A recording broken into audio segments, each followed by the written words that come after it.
Hello, curious minds, and welcome to Documentary for Sleep.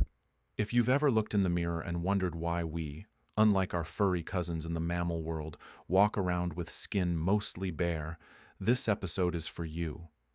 Maybe you're lying in bed with your thoughts still buzzing, or maybe you're letting this play softly while cooking, working, or just winding down after a long day. Either way, this is a moment to slow down and lean into the deep past. Here, we don't wander into fantasy. We look at the biology, the archaeology, and the traces of evolution that explain why our species shed the coat of hair most mammals carry. From the genes that shape our follicles, to the sweat that keeps us cool, to the behaviors that bound our ancestors together, this is science told softly, not speculation shouted loudly. And if you drift off in the middle, that's perfectly fine. I've left timestamps in the description so you can pick up tomorrow. Because this whole journey, from naked apes to clothed societies, is worth hearing in full. If you find value in this kind of calm storytelling, the kind that helps you focus, relax, or simply learn in peace, consider liking and subscribing. It helps this channel reach more curious sapiens like you. And if you feel like sharing, tell us where you're listening from. Are you tucked in under the covers, or maybe on a quiet night shift somewhere far away? And as always, stay curious, stay calm. Look around at the world of mammals, at the furred and the feathered, the scaled and the shelled. In this kingdom of coverings, we are the stark exception. The chimpanzee in the dappled shade, the lion on the sun-baked savanna, even the family dog napping by the hearth, each is wrapped in a dense, insulating coat. And then there is us, nearly naked, a strange, vulnerable animal that shed its pelt and stepped into the light. This divergence begs a question that is both biological and deeply philosophical. In a world where every advantage is honed by survival, why would we abandon our most basic protection? Our ancient ancestors, not so distant in the grand tapestry of life, were creatures of hair and shadow. They moved through the forest canopy, their bodies cloaked in fur that shielded them from thorns, buffered them against the chill of night, and offered camouflage amidst the leaves. This pelt was their inheritance, a uniform worn by virtually every mammal for millions of years. Yet, at some pivotal moment on the African plains, a profound transformation began. This inheritance was gradually returned. Layer by layer, the dense fur receded, leaving in its wake the exposed, sensitive skin that defines us today. It was a monumental gamble, a voluntary disarmament in the face of a hostile world. What pressing need could possibly justify such a radical vulnerability? Theories like tributaries flow into this central mystery. Some suggest it was a strategy of hygiene, a way to shed the lice, ticks, and mites that fester in dense fur, thus avoiding the fevers and plagues they carry. Others propose it was a signal, a billboard of bare skin to advertise health and fertility to potential mates, making the body a canvas for communication. And then there is the theory of the long chase, the idea that as we shifted from forest to grassland, from foraging to persistence hunting, our bodies needed to adapt to a new, relentless enemy: the sun.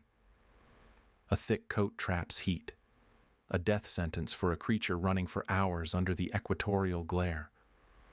Shedding it would have been like opening a window in a stifling room. But was the simple absence of fur enough to conquer the heat? Observe our closest cousins, the great apes. They remain largely forest dwellers, their lives circumscribed by the shade. Their survival does not demand marathon runs under the open sky. On the rare occasions they venture into direct sun, they quickly overheat, their panting breaths a limited and inefficient cooling system. We stepped out of that shade. We walked upright, presenting a narrower profile to the midday sun, and we began to move across vast distances. But without fur, we were exposed, our delicate skin vulnerable to ultraviolet rays and abrasion. We traded one set of problems for another, a seemingly poor bargain. This trade only makes sense if the loss came with a corresponding gain, a new technology woven into our very flesh that was far more valuable than the fur we left behind. The answer does not lie in what was lost. but in what was revealed. For beneath that shed coat lay a breathtakingly sophisticated network, a biological marvel that would become our true ecological niche. The loss of fur was not the adaptation itself, but merely the necessary clearing of the stage. It allowed for the evolution of 1,000,000 tiny fountains, a sprawling irrigation system for the body. It unlocked the potential of our most peculiar trait, a feature that seems almost absurd in its simplicity, yet is so potent it allowed us to outlast every faster, stronger predator on the plains. We did not just lose our fur, we gained a river on our skin. What does it mean that our greatest evolutionary advantage is not a weapon, but a quiet, constant drip? The sun hangs heavy in the sky, a relentless white-hot coin. The air shimmers above the asphalt, thick and suffocating. You feel it first as a prickle on your brow, a single bead of moisture tracing a slow, deliberate path down your temple. Then another. Soon your shirt clings to your back, a damp, uncomfortable second skin. In this moment, sweat feels like a nuisance, a messy betrayal by our own bodies. But this instinctive aversion hides a profound truth. What we dismiss as mere discomfort is, in fact, one of evolution's most elegant and powerful inventions, a biological masterpiece painted onto our very skin. Most of the animal kingdom deals with the tyranny of heat in more conspicuous ways. A dog pants rhythmically on a hot porch, its tongue lolling as it frantically exchanges hot air for cool. A horse might glisten in its stall, but its sweat is largely trapped beneath a thick carpet of hair, its cooling system fighting against its own insulation. Theirs are localized solutions, clever tricks focused on the mouth and lungs. We, however, are different. Our entire body is a canvas for a far more ambitious project of climate control. We are covered from scalp to sole in millions of tiny, sophisticated factories, our sweat glands. They lie in wait, a dormant network ready to spring into action at the first signal from our internal thermostat. The magic does not lie in the water itself, but in its disappearance. When a droplet of sweat emerges onto the open plane of our skin, it is laden with a stolen cargo of our inner heat. Then, it meets the air and performs its final vital act. It vanishes. This act of evaporation is a transaction of energy. As the liquid transforms into a vapor, it draws the required energy from the one source readily available, the heat radiating from our skin. It is a continuous, silent exodus of molecules, each one departing with a tiny piece of the fire within us. This is the core of the miracle. We do not cool ourselves by merely producing water. We cool ourselves by letting it go. This entire elegant system, however, hinges on a single crucial factor: access. Imagine pouring water onto a soaked sponge. Very little will evaporate from the surface. A thick pelt of fur acts exactly like that sponge, trapping the moisture against the skin, creating a humid, stagnant microclimate where evaporation grinds to a halt. The human evolutionary path involved shedding that fur, trading a hairy coat for a naked, open landscape. In doing so, we were not losing a layer of protection, but gaining a continent. We traded the club for the cradle, the weapon for the radiator. Our bare skin became the perfect, unimpeded launchpad for our personal cooling system, a privilege few other large mammals possess. So we stand, seemingly vulnerable under the sun, our bodies glistening. But this glistening is not a sign of weakness. It is the quiet hum of a superior engine.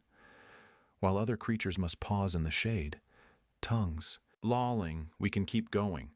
Our internal air conditioning flows freely, granting us a unique endurance. It allows us to undertake a sustained, steady effort long after our prey has succumbed to the heat.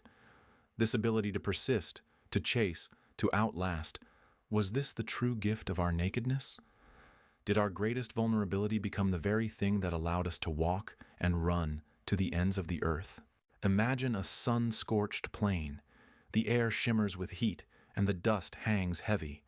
A lone antelope, muscles quivering with exhaustion, stumbles to a halt. Its flanks heave, a desperate bellows fighting a losing battle against the overheating core of its body. And there, emerging from the heat haze, comes the hunter. Not with a burst of savage speed, but with a slow, relentless, almost mechanical stride. The human does not sprint. It persists. This is the ancient dance of persistence hunting, a test of endurance where the ultimate weapon is not a claw or a fang, but the very physiology of the human body under the sun. This was the domain of Homo erectus. They were not the fastest on the savanna, nor the strongest. Their genius lay in a different kind of power, the power of endurance. While other predators relied on the explosive, short-lived chase, these early humans engaged in a slow, calculated pursuit. They would single out a target and, with a terrifying patience, simply follow. For hours, under the punishing glare of the sun, they would walk and jog, their pace unvarying, their resolve a silent, constant pressure on the psyche of their prey. The animal would sprint away, again and again, only to find the pursuer still there, closing the distance not with speed, but with sheer undeterrable presence. The chase was not a sprint. It was a war of attrition waged across miles of open land.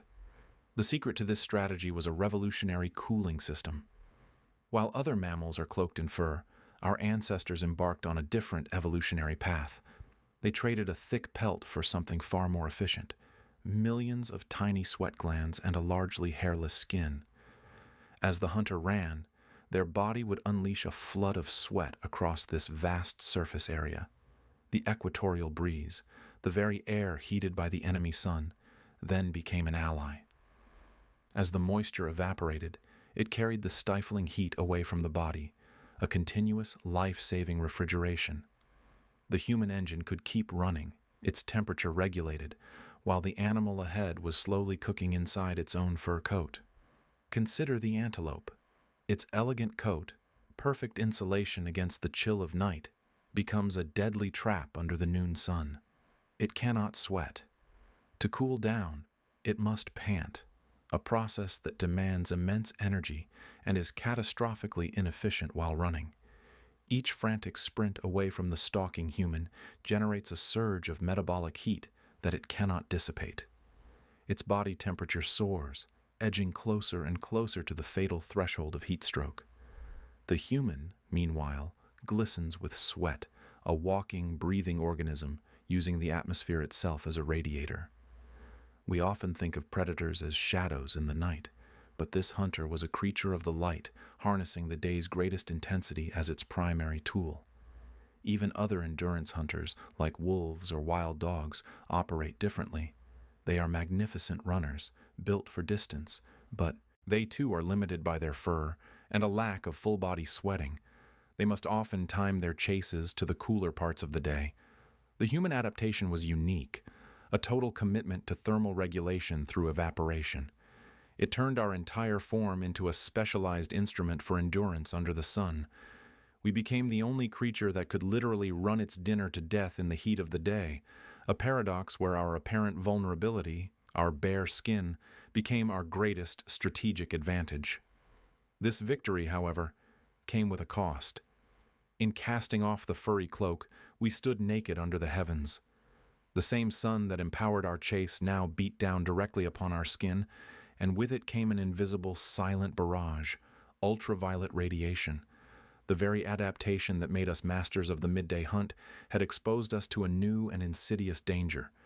We had traded one shield for another, but the new armor was not yet complete. If bare skin was the key to our endurance, what would protect the keeper of the key from the sun's sharp genetic knife? Imagine, for a moment, the world as it was. A vast, sun-drenched landscape where the African savanna stretches out under an unforgiving sky. Our ancestors walked here, but they were different. They were naked. The dense coat of fur that had shielded their predecessors was gone, traded for a novel and perilous experiment in cooling the body through sweat. This new skin, pale and vulnerable, was now exposed to the full, brutal force of the sun. It was a raw and dangerous interface with the world, a membrane that felt every whisper of wind and the searing kiss of ultraviolet light. This was not a minor adjustment. It was a crisis, and from this crisis, evolution wove its first great solution. Not a weapon, not a claw, but a color. A deep, rich, brown pigment that would become one of humanity's oldest and most profound inventions, a natural sunscreen. The loss of fur was a revolutionary step, but every revolution carries a cost. Beneath that relentless celestial fire, the bare skin of our early hominid ancestors faced a silent, invisible assault. The sun's ultraviolet radiation UV does not merely burn, it vandalizes. It slices through the delicate layers of the epidermis, striking at the very core of our being, our DNA. The delicate double helix, the blueprint of life, becomes a target. Bonds break, nucleotides fuse into abnormal shapes, and the precise instructions for building and maintaining a body are scrambled. Left unchecked, this damage is a direct pathway to cell death and, ultimately, the uncontrolled cellular rebellion we call cancer. But the threat was even more immediate, more insidious than that. Deep within the body, a vital molecule called folate, a member of the B vitamin family, circulated. Folate is the quiet custodian of creation. It is fundamental to the synthesis of DNA, the rapid cell division that builds a new life in the womb, and the production of healthy sperm. Yet, UV radiation is its destroyer. Studies have shown that sunlight can rapidly deplete folate levels in the blood.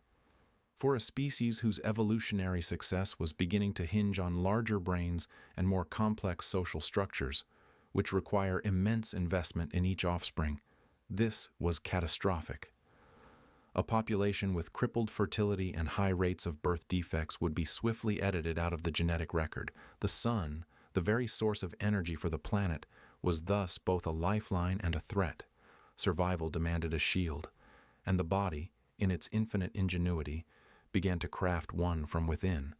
The solution emerged from the very same cells that were under attack. Scattered throughout the basal layer of the skin live melanocytes, tiny biological factories with a singular, magnificent purpose. Inside them, they manufacture melanin, a complex polymer that is more than just a pigment. It is a masterful absorber of energy. When packaged into tiny organelles called melanosomes and shipped to the surrounding skin cells, melanin acts like a million microscopic umbrellas opened against the UV onslaught. It does not simply block the light, it embraces it. The pigment absorbs the high-energy photons, transforming their destructive potential into harmless, dissipating heat. It scatters the rays, preventing them from penetrating deeply and wreaking havoc on the precious folate and DNA below. This is the profound truth behind dark skin. It is not a passive trait, not a mere coincidence of ancestry. It is a dynamic, active defense system honed over millennia under the most intense selective pressure. The rich, dark hue of eumelanin is the visual signature of this protection, a biological testament to a successful adaptation to a high UV environment. It is a cloak woven from the very essence of survival, each melanin granule a sentinel standing guard against the sun's dual nature as giver of life and bringer of chaos. This elegant solution, however, was not destined to be a universal constant for our species. As bands of humans began their grand, restless migration out of the sun-intense cradle of Africa, they encountered new worlds with new challenges. They moved north and south into the higher latitudes of Europe and Asia, where the sun hung lower in the sky for much of the year. Its rays arrived slanted, weakened by the thicker atmosphere they had to traverse. Here, the constant, fierce bombardment of UV light gave way to long, dim seasons. And here, the magnificent shield of dark skin presented a new, unexpected problem. The same UVB rays that damage folate are also essential for synthesizing vitamin D, a crucial hormone for building strong bones and supporting a robust immune system. Behind the great biological shield of melanin, vitamin D production could falter. In the cloudy climes of the north, a dark complexion could become a liability, leading to deficiencies like rickets, which softens bones and deforms skeletons, and a weakened resilience to disease. And so evolution began to loosen its grip. Mutations that led to lighter skin, which could maximize the scant UVB available for vitamin D synthesis, were favored. The deep, protective cloak was gradually lightened, layer by genetic layer, traded for a different kind of survival strategy. This created a grand, invisible gradient across the Earth, a living map of human migration and adaptation. The darkest skins persisted near the equator, the planet's sunbelt, where the defense against UV was paramount. Lighter tones emerged in concert with distance from this intense light, a testament to the body's negotiation between the need to protect its internal chemistry and its need to harness the sun's power. Our skin color, in all its varied glory, is not a story of separate origins, but a story of divergence. It is a single canvas, painted in different shades by the same brush of natural selection, responding to the latitude of the sun. It is a perfect illustration of how a trait we often imbue with so much social weight is, in its pure biological form, a beautiful and practical response to geography. The journey from a furry primate to a naked ape was therefore more than a change in thermoregulation. It was a catalyst that forced our skin to become an active, adaptive organ. It triggered an arms race between our biology and our environment, a race that resulted in the stunning diversity of human complexion we see today. This adaptation speaks to a deeper truth about our existence, that we are not fixed entities, but fluid processes, constantly in dialogue with the world around us. Our bodies are archives, and our skin is a living page upon which the story of our journey under the sun is written in pigment. But if the body was so adept at shedding its fur to cool down, and so ingenious at painting its skin to protect itself, why did it stubbornly hold on to one particular patch of hair? Why, when so much was let go, did our heads alone become crowned with such a persistent and often prolific garden of fibers? What secret purpose does this flowing or receding banner serve? Consider the human body, a landscape both familiar and strange. It is mostly smooth, a terrain of skin interrupted only by occasional deliberate thickets. Yet, from its highest peak, a forest grows, lush and seemingly without end. Why is it that we, who have shed so much of our ancestral fur, retain this singular, extravagant mane? Why does our hair grow ceaselessly from our heads, a renewable resource in a biological economy of scarcity, while the rest of our bodies remain comparatively barren? The answer begins not in a salon, but on the ancient, sun-scorched savanna. Picture an early hominid, standing upright for the first crucial moments, gazing across a golden expanse. This new posture was a revolution, but it came with a cost. It exposed the crown of the body, the skull, to the full, punishing weight of the equatorial sun. Beneath that bony dome churned the engine of our success, a large, complex, and incredibly vulnerable brain. This organ is a paradox of power and fragility. It generates immense heat, yet operates within a desperately narrow window of temperature. An overheated brain is a brain that fails. And so, evolution, that relentless and pragmatic sculptor, began to work. It wasn't about vanity, it was about survival.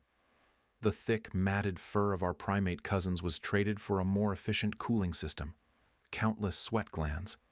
But the head, that vital command center, required a different kind of solution.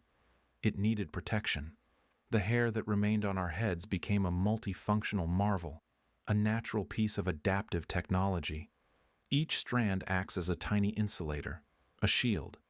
In the searing midday heat, this dense matting creates a buffer zone of still air, a microclimate between the scorching sun and the scalp.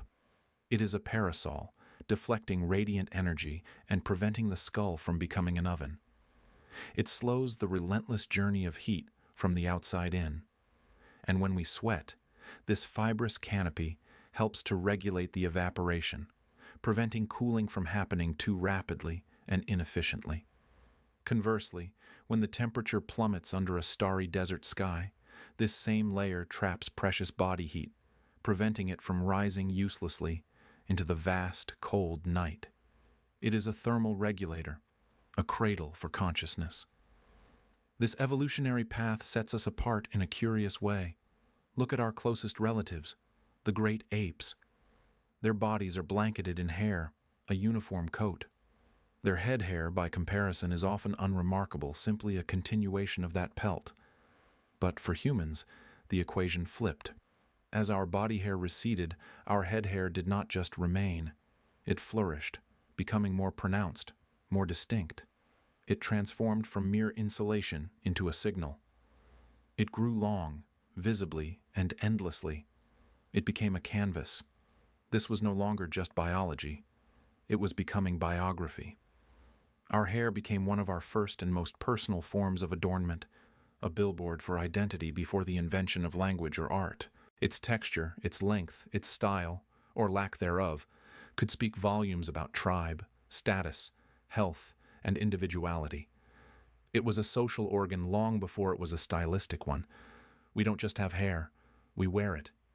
Yet the story of our disappearing fur is not a tale of total abandonment. Evolution is not a tidy minimalist. It is a meticulous editor. It removes what is superfluous, but zealously keeps what is functional. And so, if the grand mane was kept to protect the crown, what of the other smaller patches that persist? Why did the editor's pen circle these specific clusters and spare them from the fate of the rest? The eyebrows, those two delicate arches of short, coarse hair above our eyes, and the eyelashes, a faint fringe guarding the lids. They were not forgotten. They were deemed essential. Their purpose is more subtle, yet no less critical. They are not for warmth. They are guardians. The eyebrows are a first line of defense, a thatched roof over the windows to the soul. They catch and divert the salty rivulets of sweat that would otherwise cascade from the brow on a hot day or during exertion, a stinging, blinding torrent threatening to obscure vision at a critical moment. They shield from falling dust and debris. The eyelashes, finer and more sensitive, operate as an early warning system. The slightest touch against them triggers a blink reflex, a blink of an eye that slams shut the protective shutters against an incoming threat. A gust of grit, a wandering insect, a stray branch. They filter harsh light and create a buffer against turbulent air that would dry the eye's precious moisture. So we stand, a peculiar mosaic, a largely naked body, crowned by a flowing symbolic mane, punctuated by these small, purposeful thickets of hair around our most expressive and vulnerable features. Each patch tells a story of a specific problem solved, a challenge met on the long journey to becoming human. The hair on our head speaks of climate and cognition. The hair on our face speaks of perception and protection. One is a shelter, the other a sentinel. But if these remnants are so purposeful, so deliberately maintained, does that mean our design is finally perfected? Or do these lingering patches simply hint at a past where we were more vulnerable, a time when we needed more physical armor than we do now? Perhaps these features are like ancient ruins on a modern landscape, still standing, still serving a purpose, but whispering of a different world, a different set of struggles. What does it mean that our bodies are still dressed for a life we no longer lead? Imagine a world without eyebrows, a single bead of sweat born on the forehead from a hard day's work or a moment of intense sun begins its inevitable descent. There is nothing to interrupt its journey, no arch of coarse hair to catch it, to divert its path, to wick its moisture away. It rolls unimpeded and lands with a sharp, salty sting directly into the eye. The world blurs into a painful liquid mess. Now, imagine a world without eyelashes. Every gust of wind, every footstep on a dry path sends a miniature storm of dust and debris swirling through the air. Your eyes, these moist, vulnerable spheres, are wide open to the assault. A grain of sand, a tiny insect, a fleck of dirt, all find an open door. The constant, frantic blinking is a poor substitute for a missing gate. This is the most immediate, the most physical truth of these curious patches of hair that frame our most expressive feature. They are our first line of defense, a minimalistic remnant of a furrier past, strategically retained where it matters most. When our ancestors shed their full-body coat, it was not a wholesale abandonment of protection. It was a strategic retreat. The body's most sensitive instruments, the ones that grant us vision and non-verbal conversation, required a permanent garrison. The eyebrows became a thatched roof, a gutter system for the brow, channeling away the rain of perspiration and precipitation.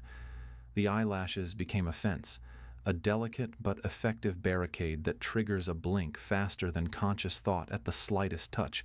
shielding the precious cornea from invasion. But to see them as mere functional relics is to miss the deeper story they tell. For these hairs do not just protect the eye, they adorn it. They frame the window to the soul, and in doing so, they become part of the message itself. They are the punctuation marks for the silent language of the gaze. A slight, almost imperceptible lift of a single brow can telegraph skepticism more eloquently than a paragraph of words. A furrowing of both can map the contours of confusion, concern, or deep concentration. A rapid flash up and down can be a greeting, a recognition, a tiny silent signal across a crowded room. This is communication stripped to its bare essentials, a biological Morse code that predates speech. We can see the importance of this development by looking at our closest relatives. A chimpanzee has hair around its eyes, a faint echo of our own arrangement. Yet, its expressive range is limited. Its brow a solid, immobile ridge of bone. It cannot articulate the subtle, complex emotions that a human can convey with the slightest twitch of a few muscle fibers attached to highly mobile brows. Our foreheads became smoother, our brow muscles more refined, and the hair above them more defined, creating a perfect canvas for social signaling. We didn't just grow eyebrows, we evolved a tool for connection. Was this a happy accident, a byproduct of other changes? Or did the very need for more nuanced social bonding sculpt our faces into the expressive instruments they are today? So we have these two truths existing side by side, the gutter and the greeting, the fence and the frame. One is a story of pure survival, a practical solution to a physical problem of moisture and debris. The other is a story of society, of empathy, of the intricate dance of human connection. One is about keeping the world out. The other is about letting others in. They are the same feature serving two masters, the body and the soul. This duality is a quiet theme in our anatomy, a reminder that we are never just one thing. We are creatures of both earth and ether, our functions forever blurring into our expressions. And this leads us to a tantalizing thought. If the hair on our face that everyone can see, our eyebrows and lashes, serves such a dual purpose of clear protection and open communication, what then of the hair we typically hide? What is the story of the beard that thickens on a man's jaw, or the coarse hair that grows in the most intimate regions of all of us? Their purpose seems murkier, their utility less obvious. They don't channel sweat or stop dust. Their narrative feels different, less about utility and more about identity. They speak not of survival in the elements, but of survival in the gene pool. They are a signal of a different kind. If the eyebrow is a word in the language of daily empathy, is this other hair a chapter in the older, more primal story of attraction and maturity?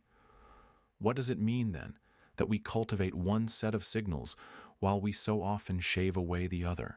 Of all the human body's peculiarities, few are as universally present and yet as privately puzzling as our hair.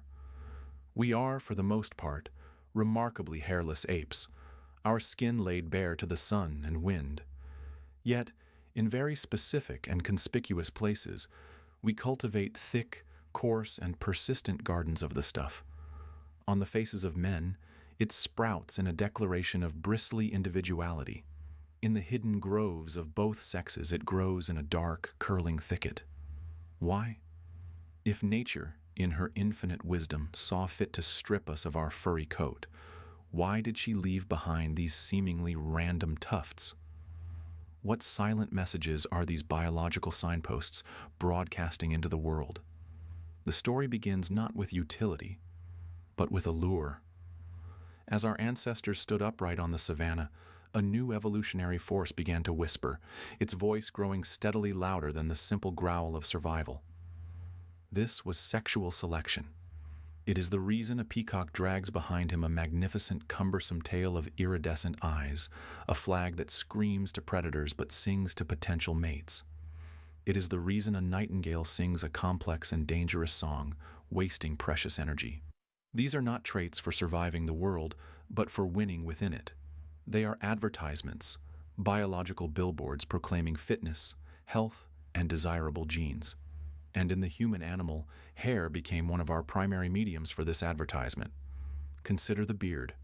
It does not emerge in the soft down of childhood but erupts with the hormonal tempest of puberty, a direct and visible product of testosterone. Its arrival is a signal, as clear as a stag's first set of antlers. It announces a transition, the biological crossing of a threshold from boy to man. But it is more than a simple on-switch for maturity.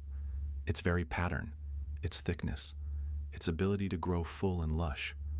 These are read, often subconsciously, as a resume of genetic quality. A strong beard might whisper of a robust immune system, of a body teeming with vitality, capable of wasting resources on such a flamboyant and non-essential display. It is a challenge and an invitation, carved from keratin and ambition. It is the human equivalent of the lion's magnificent mane, a crown of authority and virility that frames the face and demands attention. Yet, unlike the lion's mane, its message is infinitely variable, a unique signature written in whiskers for the world to read. And then, there is the other garden, the one we hide, and yet whose purpose is fundamentally about connection. Pubic hair. Its utility is a layered thing, a tapestry of function and sensation. On the most practical level, it serves as a cushion, a delicate layer of protection for the sensitive and intricate anatomy beneath. It reduces friction, a natural buffer in the mechanics of intimacy and movement. But its role is far more sophisticated than mere padding. This dense, curly forest is perfectly designed to be a diffuser, a broadcasting station for the chemical messages we cannot consciously smell. Our skin is home to apocrine glands, which secrete oils rich in pheromones, those elusive, odorless chemical signals that speak directly to the most ancient parts of our brain, triggering attraction, arousal, and a deep, wordless recognition. The pubic hair traps these molecules, holding them close to the body, creating a personal, intimate cloud of scent, a unique biological perfume meant for the closest of quarters. It is a signal of sexual maturity, a marker of fertility, and a beacon of attraction, all woven into a single curling patch of hair. We are not alone in this strategy of selective fur. The animal kingdom is filled with creatures who have kept their own ornamental patches. The mandrill's face is a shocking canvas of blue and red, but its rear is an equally vivid display, a signal meant for following troop members. The male orangutan develops wide flanges on his cheeks and a throat pouch to amplify his long calls, a combination of facial hair and flesh that speaks of his dominance. These are not accidents of evolution. They are focal points, areas where the body has decided to shout instead of whisper. Our own retained hair follows this exact principle. It is concentrated in the places that matter most for our social and sexual narratives: the face, which we present to the world, and the groin, which we offer in intimacy. So we can trace a line from the hormonal signal of the beard to the pheromonal purpose of the pubic thicket, and see a coherent story of attraction and communication. These are the hairs we kept, but this answer only deepens the older, more fundamental mystery. It explains why we have some hair, but it screams the question of why we lost so much of the rest. We are, after all, mammals. Our very class is named for the mammary gland, but it is defined by our fur. We are the ones who are supposed to be covered in it, and yet we stand nearly naked, our skin exposed to the elements, our ancestors having shed that primordial coat somewhere on the journey to becoming us. The story of our hair, then, is a tale of two losses. We lost one coat, a full-body garment that once kept our ancestors warm, and in its absence, we curated a new collection of specialist pieces, each with a specific social and sexual function.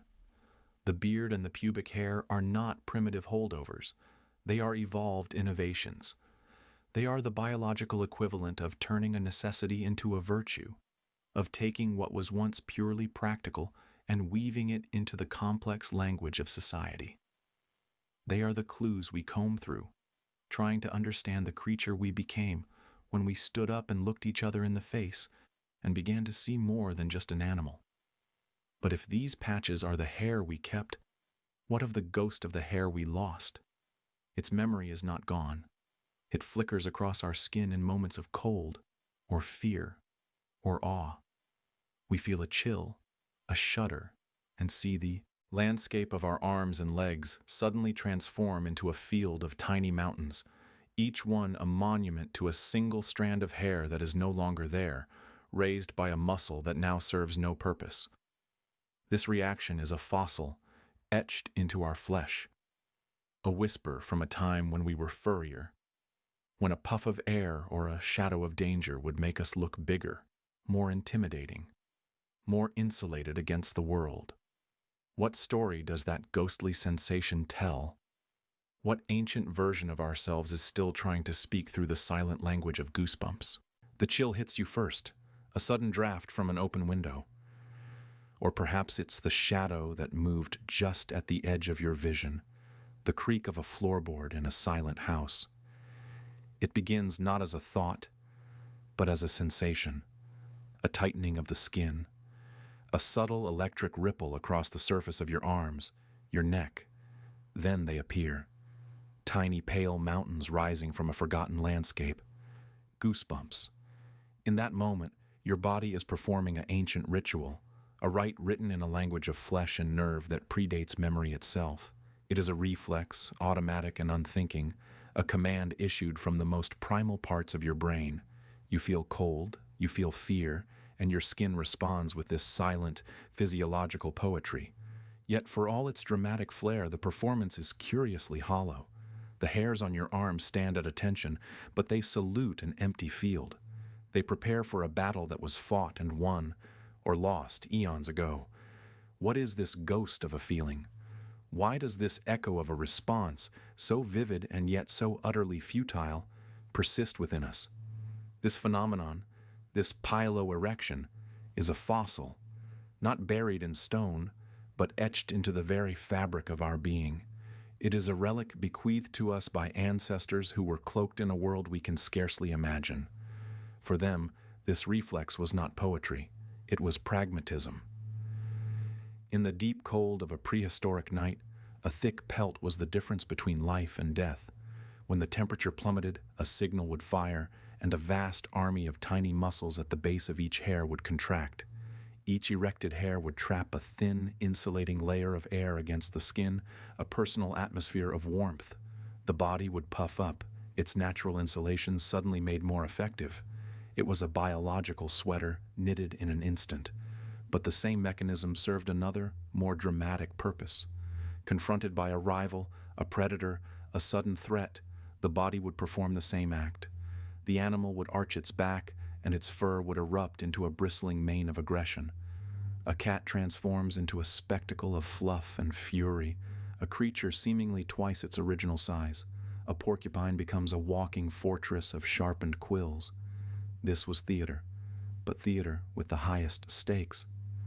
The goal was to deceive, to intimidate, to persuade an opponent that the creature before them was larger, more powerful, and more dangerous than it truly was. It was a bluff written in fur, a silent roar made visible. We, the nearly hairless apes, still play out this ancient script. The same neural pathways fire, the same tiny muscles, the erector pili, contract with the same urgency. They tug at the base of each fine, nearly invisible hair follicle, willing it to stand, to puff up, to perform its duty. But the command meets a void.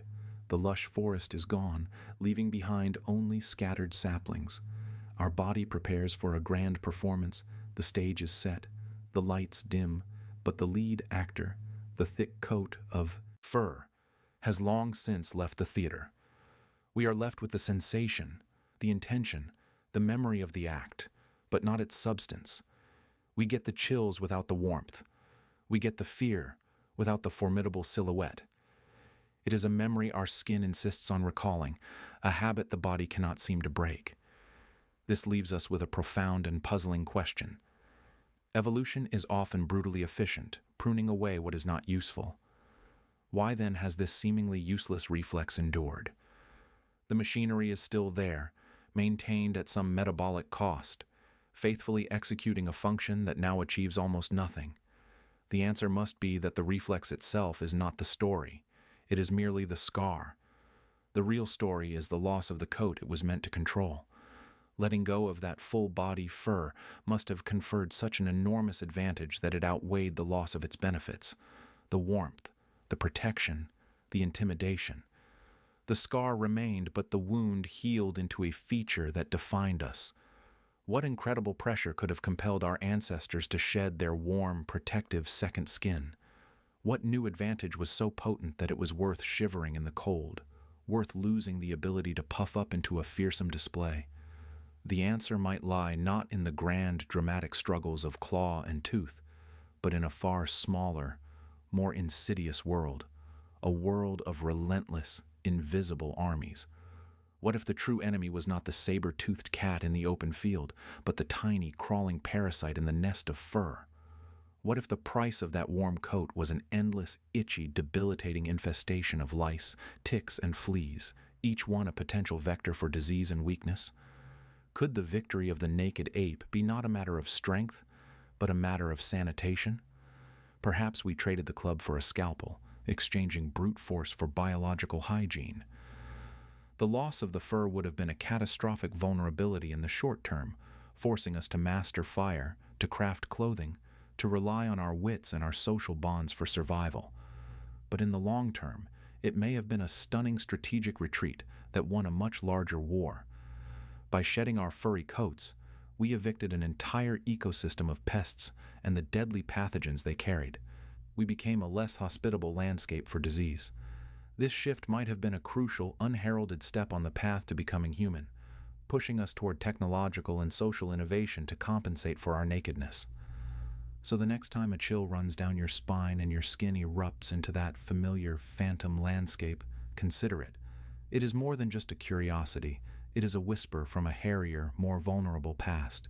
It is a monument to a sacrifice we made, a testament to a trade-off so profound it helped shape our species. We feel the ghost of the fur we once wore, and in that feeling, we are connected to the choices that made us. The reflex is an empty stage, but it tells us of the play that once was, performed there. It is a biological artifact, pointing toward a revolution in survival strategy. But if this is true, if we sacrificed our natural coat for a chance at a cleaner, healthier existence, then what does that say about the nature of progress? Is evolution not just a climb toward greater complexity and power, but also a series of strategic losses, a letting go of one security to gain another, more subtle advantage? We stand here now, clothed in the fabrics of our own invention, protected by the fires we learned to build, our skin mostly bare and punctuated by these meaningless bumps. We have conquered the cold and the dark with our minds, not our bodies. The goosebump is a reminder of the body we left behind, a relic of the animal we were. And so we are left to wonder, did we lose our fur to escape the pests of the past, only to clothe ourselves and create new, more complex dependencies in return? Is the freedom from one burden simply the invitation to another? Imagine the dense, humid air of an ancient forest, thick with the chorus of insects.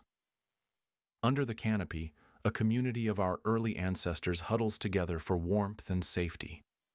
Their bodies, if covered in a thick pelt of fur, would be more than just a coat. They would be a thriving metropolis, a labyrinth of warm, damp tunnels offering perfect sanctuary. For every flea, louse, and tick, this fur is not an inconvenience but a home, a sprawling city of sustenance and reproduction. In the relentless heat, this pelt becomes a burden, a sticky woolen blanket that cannot be removed. It traps sweat and dirt, creating a perfect breeding ground for things unseen but deeply felt. The constant, maddening itch would be a mere prelude to the fevers and the wasting sicknesses that follow. Could the very thing that once warmed us have become a trap, a prison of parasites that threatened our very existence? This was the daily reality for our primate cousins and, we must assume, for our own distant ancestors. Living in close-knit social groups was our greatest strength, the key to our survival.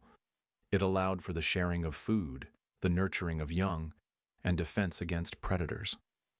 But this intimacy had a dark, unintended consequence.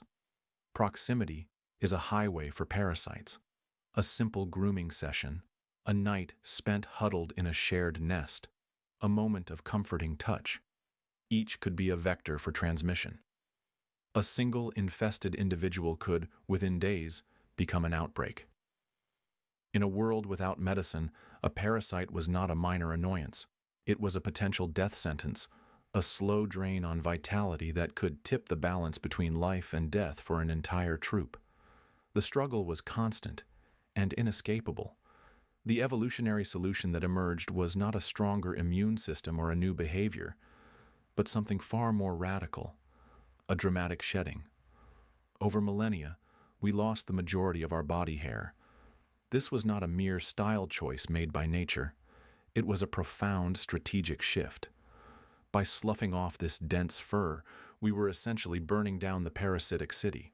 We eliminated the complex architecture that allowed these tiny invaders to hide, to traverse, and to thrive. The smooth, exposed landscape of our skin became a much more hostile environment. A louse, adapted to clinging to a single hair shaft, found itself stranded on a vast, barren plain of skin, exposed, vulnerable, and easily dislodged.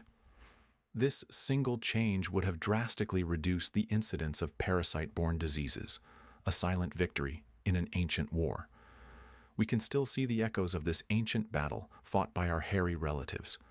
Observe a troop of chimpanzees today, sitting together in the dappled sunlight.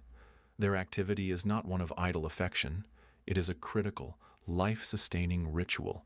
As their fingers move meticulously through each other's fur, they are not merely bonding, they are foraging. They are hunters on a microscopic scale, seeking out and eliminating the tiny pests that burrow and bite. This grooming is a direct physical response to the problem of parasitism, a behavior etched deep into their social fabric.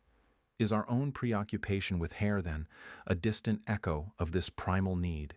When we cut our hair, shave our beards, or meticulously groom, are we performing a modern symbolic version of this ancient hygiene ritual, a cultural adaptation built upon a biological foundation? But evolution rarely offers a solution without a cost.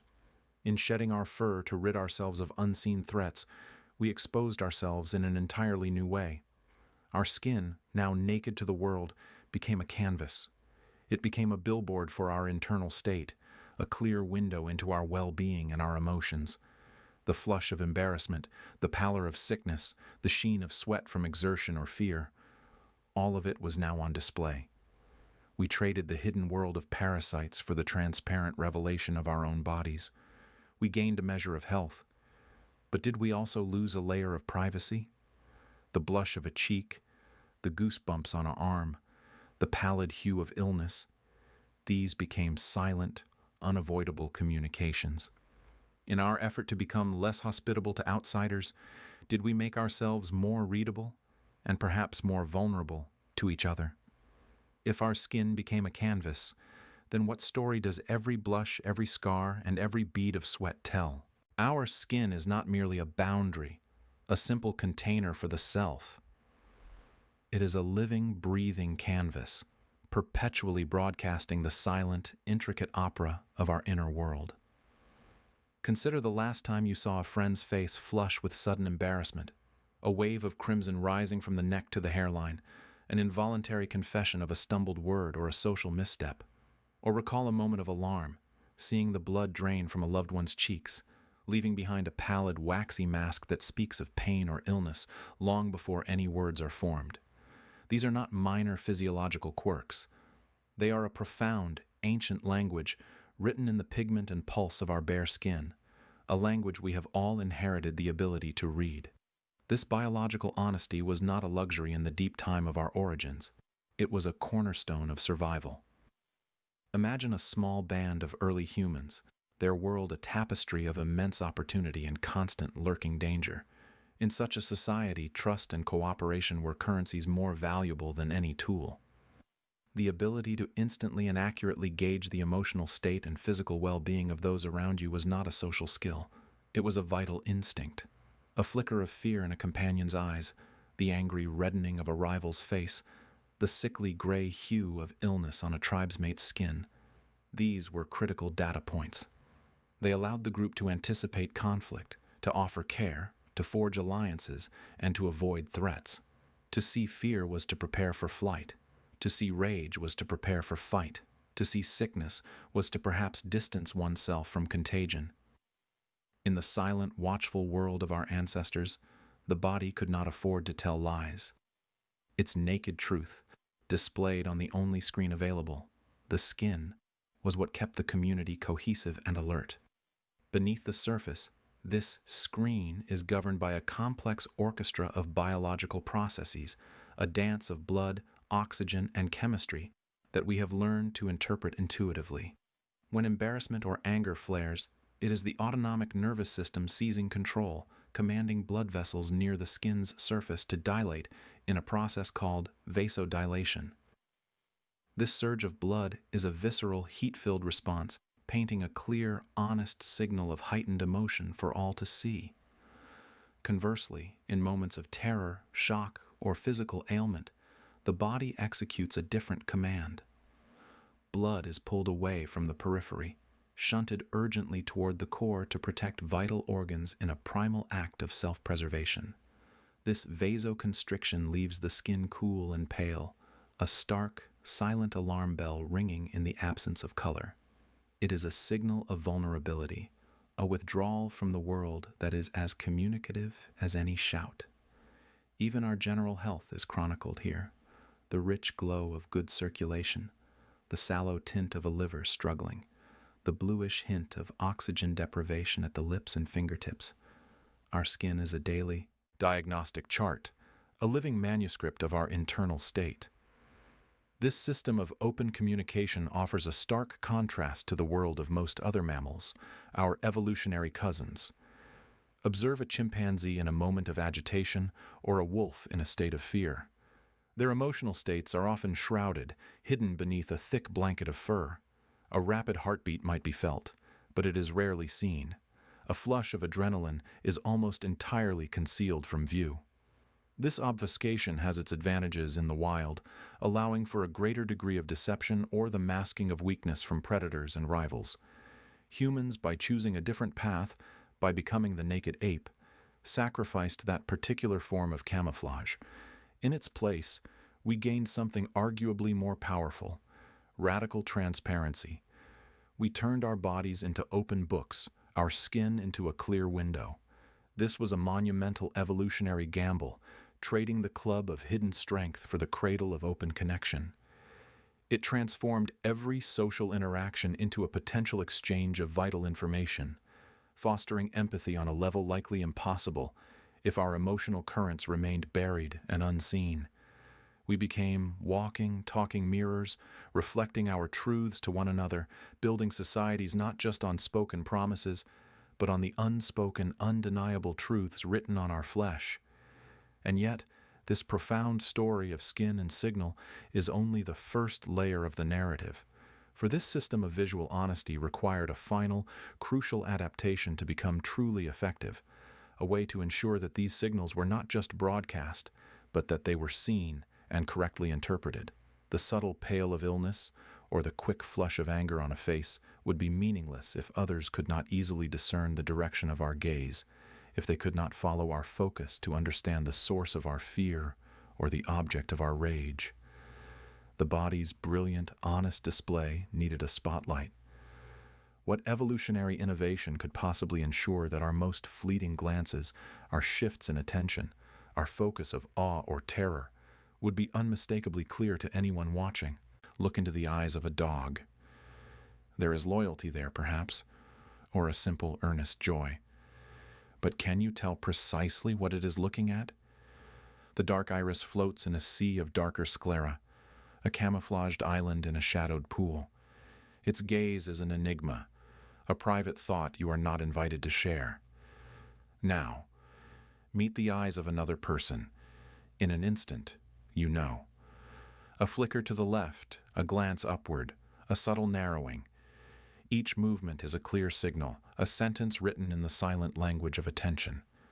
This effortless act of connection, this silent conversation of glances, is a profound signature of our humanity, written in the simplest of inks, the white of our eyes. This stark, visible sclera is not a mere anatomical accident. It is a biological billboard, a piece of social technology evolved to be read. In the dense, collaborative networks of early human tribes, survival did not favor the solitary individual, but the coordinated group. Imagine a group of hunters on the ancient savanna. A silent signal was needed, a way to communicate across distance without alerting prey. A pointed finger would be too obvious, a shout a betrayal. But a glance? A sharp, deliberate shift of the eyes toward a grazing herd? For a species with dark, hidden sclera, this signal would be useless, lost in the ambiguity of the gaze. For us, it became a cornerstone of culture. The clear, bright white surrounding our iris acts as a high-contrast backdrop, turning the smallest ocular motion into a glaringly obvious arrow of intention. It transformed individual sight into shared attention, the first and most vital step toward a shared mind. This gaze signaling system is a masterpiece of evolutionary design, a trio of features working in concert. The visible sclera provides the canvas. Our expressive, mobile eyebrows are the framers, emphasizing and exaggerating every glance with a lift of surprise or a furrow of concern. And our relatively hairless faces provide the clean, uncluttered stage for this drama to unfold without visual interference. Together they form an instrument of communication as precise as it is powerful. We don't just see, we show that we are seeing. We can direct a companion's attention to a lurking predator in the tall grass, to a ripe fruit hanging just out of their line of sight, or to a potential ally across a crowded gathering. This ability to share a reference, to literally be on the same page about what object in the world is worthy of notice, is the bedrock of everything that followed: complex language, teaching, cooperation, and empathy. It is the hardware that runs the software of society. The contrast with our closest primate cousins reveals the depth of this adaptation. Look into the face of a chimpanzee, a creature of immense intelligence and social complexity. Its eyes are deep, dark pools, often set in a frame of shadowy fur. To determine its exact focus is a task of interpretation, of reading subtle head movements and body language, not of cleanly following a glance. Their sclera is often pigmented, a brownish or dark shade that camouflages the iris's direction. This is not a design flaw, but a different evolutionary strategy. In the competitive, often Machiavellian social world of chimpanzees, there can be a distinct advantage to obscuring your intentions. A hidden gaze is a protected secret. Knowing where food is hidden or where a rival's attention lies without revealing your own knowledge is a valuable currency in a hierarchy built on power and deception. For them, ambiguity is a shield. For us, clarity became a bridge.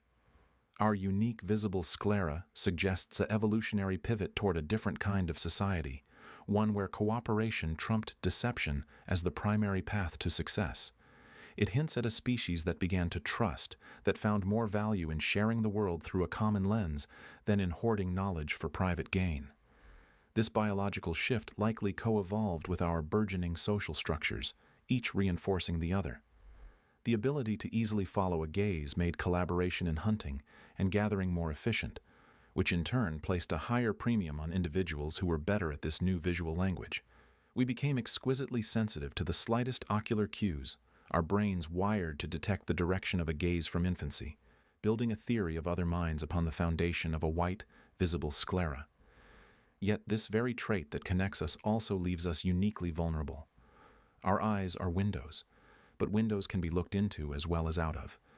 They can betray fear, uncertainty, or dishonesty. They can reveal the very secrets that a chimpanzee's concealed gaze might keep. We developed a whole new suite of social behaviors to manage this vulnerability: the awkward glance away, the sustained stare of challenge, the intimate lock of mutual understanding. In giving each other the power to see our attention, We also gave each other the power to judge it.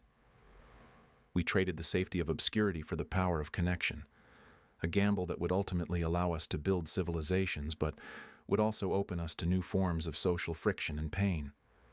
So we stand, a species defined by this intimate, open window to our focus. We are the animal that points with its eyes. But this story of connection and communication is only one thread. It raises a deeper, more unsettling question about the price of such visibility and the other, more obvious difference we carry on our very skin. For our eyes are not the only thing we left uncovered. If the clear white sclera is a story about making the social self visible, what is the story told by the rest of our uniquely bare and naked bodies? What profound shift is whispered by the simple, startling fact that we, alone among our hairy cousins, walk the world exposed? Standing at the edge of a dense emerald forest, we watch them. A community of chimpanzees moves through the dappled light, their dark, fur-covered bodies almost absorbing the sun's filtered rays. There is a powerful familiarity in their gestures, a haunting echo in the curious tilt of a head. In them, we see a ghost of ourselves, a path not taken, a version of our own story written in a different ink. It is an intimate mirror, and yet, one glaring difference pulls us back from complete identification. They are shrouded in a thick coat of hair, while we stand largely bare, our skin exposed to the world. This simple, profound divergence is not a mere aesthetic whim of evolution. It is a narrative etched into our very flesh, a story of divergence written by the sun, the savanna, and the relentless pursuit of survival. The world of our closest genetic cousins, the chimpanzee and the bonobo, is one of perpetual shade.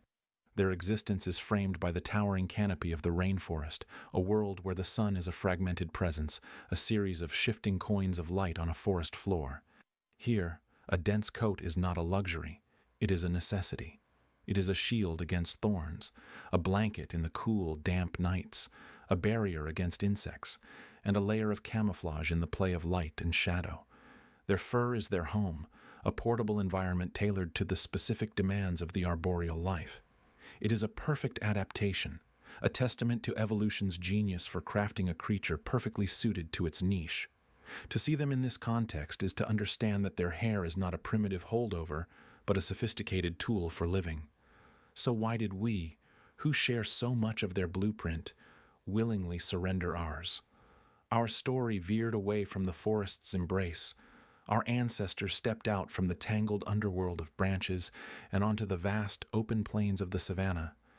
This was a journey from a world of vertical complexity to one of horizontal expanse, a transition that demanded a radical reinvention.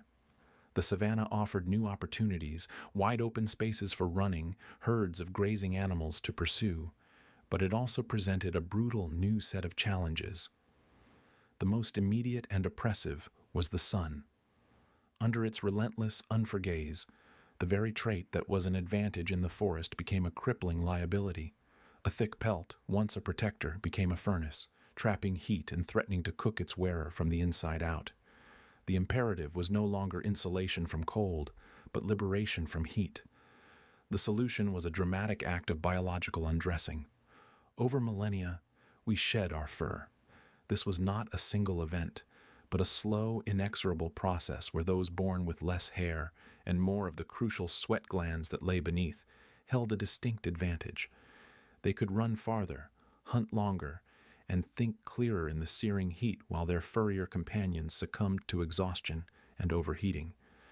This new, naked skin became our primary cooling system, a network of millions of sweat glands turning our entire body into a evaporative radiator, allowing us to engage in persistence hunting, the act of simply running an animal to death under the noon sun.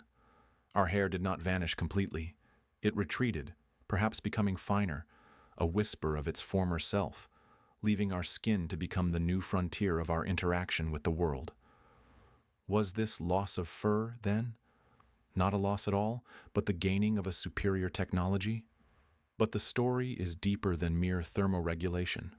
Our skin, once hidden, became a new canvas for communication. In the social world of the bonobo, where conflict is resolved and bonds are forged through intricate physical contact and grooming. Touch is a primary language.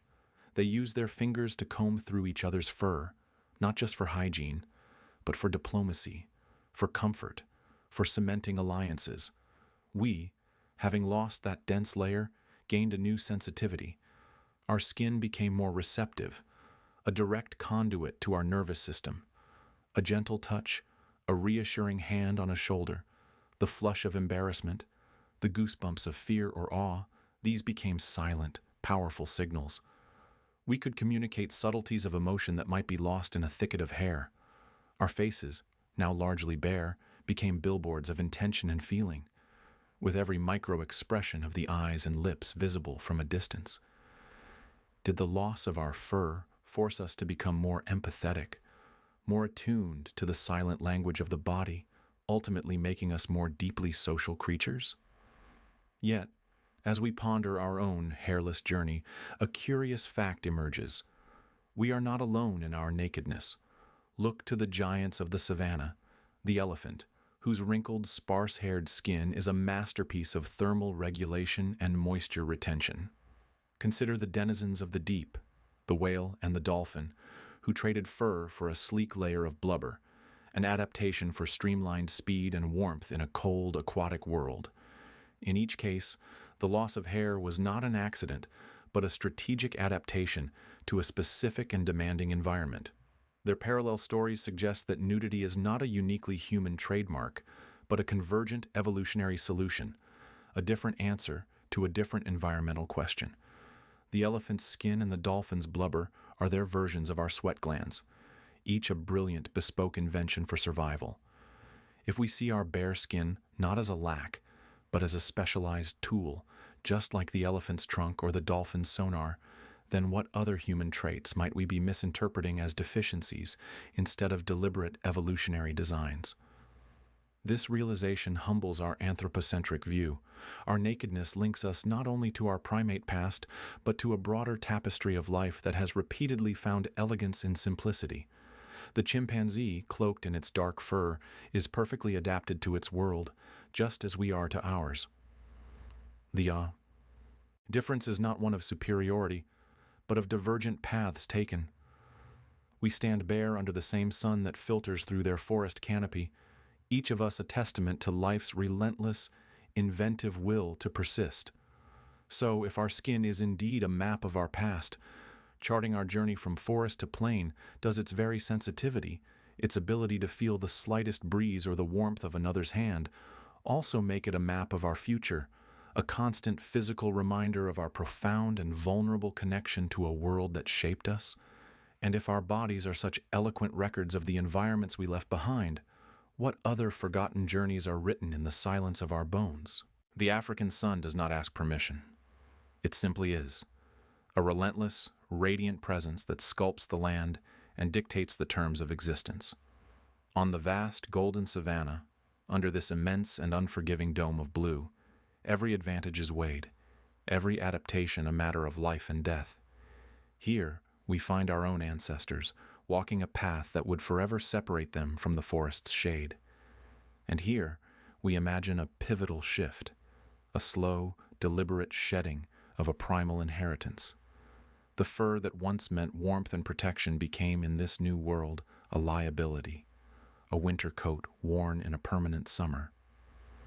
The story of how we became the naked ape is often told as our story alone, a singular evolutionary quirk that set us on the road to intelligence and culture. But look closer, beyond our own species. The narrative of shedding is written elsewhere in the animal kingdom, in forms both magnificent and strange, suggesting that our nakedness is not an anomaly, but a logical, repeatable solution to a universal set of problems. Consider the elephant. It is a creature of profound gravity, a walking mountain of flesh and memory. Its skin is a landscape unto itself, cracked, wrinkled, and ancient, like the bed of a long-vanished river. And upon this vast gray expanse, one might find, if one looks closely enough, a few sparse, coarse hairs. They are like forgotten threads on a worn-out coat, a fleeting whisper of a former self. This is not a sign of impoverishment, but of refinement. For an animal of such immense size, generating a colossal internal engine of heat, the African heat is a formidable adversary. A thick pelt would be a prison, a sweltering insulation blanket, trapping the very fire that fuels its mighty heart. The elephant's solution was to abandon the fur coat almost entirely, turning its very skin into a sophisticated cooling system. The deep crevices in its hide increase surface area, creating more canvas for the breeze to play upon and for mud, applied as a natural sunscreen and coolant to cling to. Its few remaining hairs are highly sensitive, acting as early warning systems, feeling the faintest breath of wind, the gentlest touch of a fly. The elephant did not lose its hair. It traded a blanket for a radiator. Now, shift the scene entirely. Leave the sun-baked earth for the weightless blue world of the ocean. Here, gravity is a suggestion, and movement is everything. The dolphin arcs through the water, a streak of liquid mercury and effortless grace. Its body is a study in hydrodynamic perfection, a seamless curve designed to slip through the resisting medium with minimal effort, and its skin is utterly, completely naked, smooth, rubbery, and flawless. For the dolphin's ancestors, who long ago traded land for sea, fur was not just an inconvenience, it was an anchor. It created drag, slowing the pursuit of prey and the flight from predators. It trapped water, becoming a sodden, cold weight rather than an insulator. The aquatic realm, streamlining, is the paramount currency of survival. The loss of hair was a fundamental payment toward a new life. The dolphin replaced its fur with a different kind of armor, a thick, insulating layer of blubber beneath the skin, a built-in wetsuit that maintains core temperature in the chilling depths. Its nakedness is not a lack, but a gain, the ultimate expression of a body perfectly tuned for its environment. What do we see, then, when we place ourselves beside the elephant and the dolphin? We see a pattern. We see that the loss of a fur coat is not a bizarre human idiosyncrasy, but a strategic evolutionary choice, a tool employed by nature when the circumstances demand it. The elephant, the dolphin, the walrus, the hippopotamus, all large mammals in thermally challenging environments have, independently, arrived at a similar sartorial solution. They each traded the universal mammalian inheritance of fur for a more specialized adaptation. For the elephant, it was a sophisticated high-surface area cooling system. For the dolphin, it was a sleek, frictionless hull. For our ancestors on the savannah, what was it? Our naked skin became something else entirely. It became a canvas for a revolutionary new technology, sweat. With millions of sweat glands pouring moisture onto our vast exposed skin, we became endurance predators, able to run down swifter prey under the very same noon sun that forced us to shed our fur in the first place. Our skin became our passport to a new kind of hunting, a new kind of survival. This comparative view normalizes our own story. It suggests that our hairlessness is not a random mutation or a badge of supreme uniqueness, but a convergent evolutionary path. We, the elephant and the dolphin, though separated by millions of years of history, each stood at a crossroads where the old rules no longer applied. We each faced an environmental pressure so great that it warranted discarding a fundamental mammalian trait. We each, in our own way, found a different way to wear our skin. The naked human, then, is not an evolutionary outlier but a participant in a broader biological trend. Our skin is our adapted tool, just as the elephant's is its radiator and the dolphin's its hydrodynamic suit. Yet, this comfortable logic, this neat triangulation of adaptation, is not the end of the story. It is merely the first layer of truth, for it invites a deeper, more peculiar question, a hypothesis that emerges from the watery realm of our hairless cousins. If the dolphin lost its hair for life in the water, and if we too are largely hairless, could our path to nakedness have also, even for a fleeting evolutionary moment, passed through the water? This is the ghost that haunts the clean narrative of the savannah. It is a controversial and often dismissed idea, yet it persists like a faint, tantalizing echo from a past we can no longer clearly see. The so-called aquatic ape hypothesis whispers of a different. Prologue. It suggests that our ancestors might have spent a significant period foraging in shallow waters, along coastlines and riverbanks, where the pressures would have been unique. In such an environment, bipedalism could have helped us wade into deeper water, hairlessness would have streamlined us for swimming and reduced drag, and our layer of subcutaneous fat, a trait we share with aquatic mammals and not with our hairy, lean primate cousins, would have served as buoyancy and insulation. The theory is fringe, its evidence circumstantial and hotly debated by mainstream paleoanthropology. It is a puzzle piece that doesn't quite fit the established picture of our past, a picture painted overwhelmingly with the dust of the savanna. But its power lies not in its provability, but in its ability to unsettle. It challenges the straightforward story and introduces an element of mystery. It forces us to wonder if the forces that shaped us were more complex, more multifaceted, than we usually dare to imagine. Was it just the dry, relentless heat of the sun that sculpted us? Or was there also perhaps the gentle, supporting embrace of water, a forgotten cradle that left its mark on our bodies before we ever fully walked out onto the open plain? So we are left standing between two elements, between the dust and the wave, contemplating the map of our own skin. The evidence of the savanna is compelling, a clear and logical path. But the whisper from the water is a siren's call to a more enigmatic past. We look at the dolphin, so perfectly adapted to its liquid world, and we cannot help but see a mirror, however distorted, of our own hairless form. The question then is not which story is true, but what if our truth is a tapestry woven from both? What if our skin remembers not one world, but two? The story of human evolution is often told as a grand linear march across the dry African savanna. We picture our ancestors, backs straightening under a relentless sun, minds expanding as they tracked herds and grasped for tools. It is a powerful, earthbound image. But what if a crucial chapter of our story was written not on land, but in water? What if, for a time, we were more dolphin than ape? This is the seductive, almost mythical proposition of the aquatic ape hypothesis. It suggests that during a pivotal period in our past, a branch of our primate ancestors found their survival not in the tall grasses, but in the lagoons, rivers, and coastal shallows. Proponents of this idea paint a compelling cinematic picture. Imagine a tribe of apes pushed to the water's edge by competition or a changing climate. They wade in, first for refuge, then for food. The water supports their heavy bodies, offering a new kind of mobility. They learn to dive for shellfish, to feel the cool silt between their fingers. Over generations, this new element begins to sculpt them.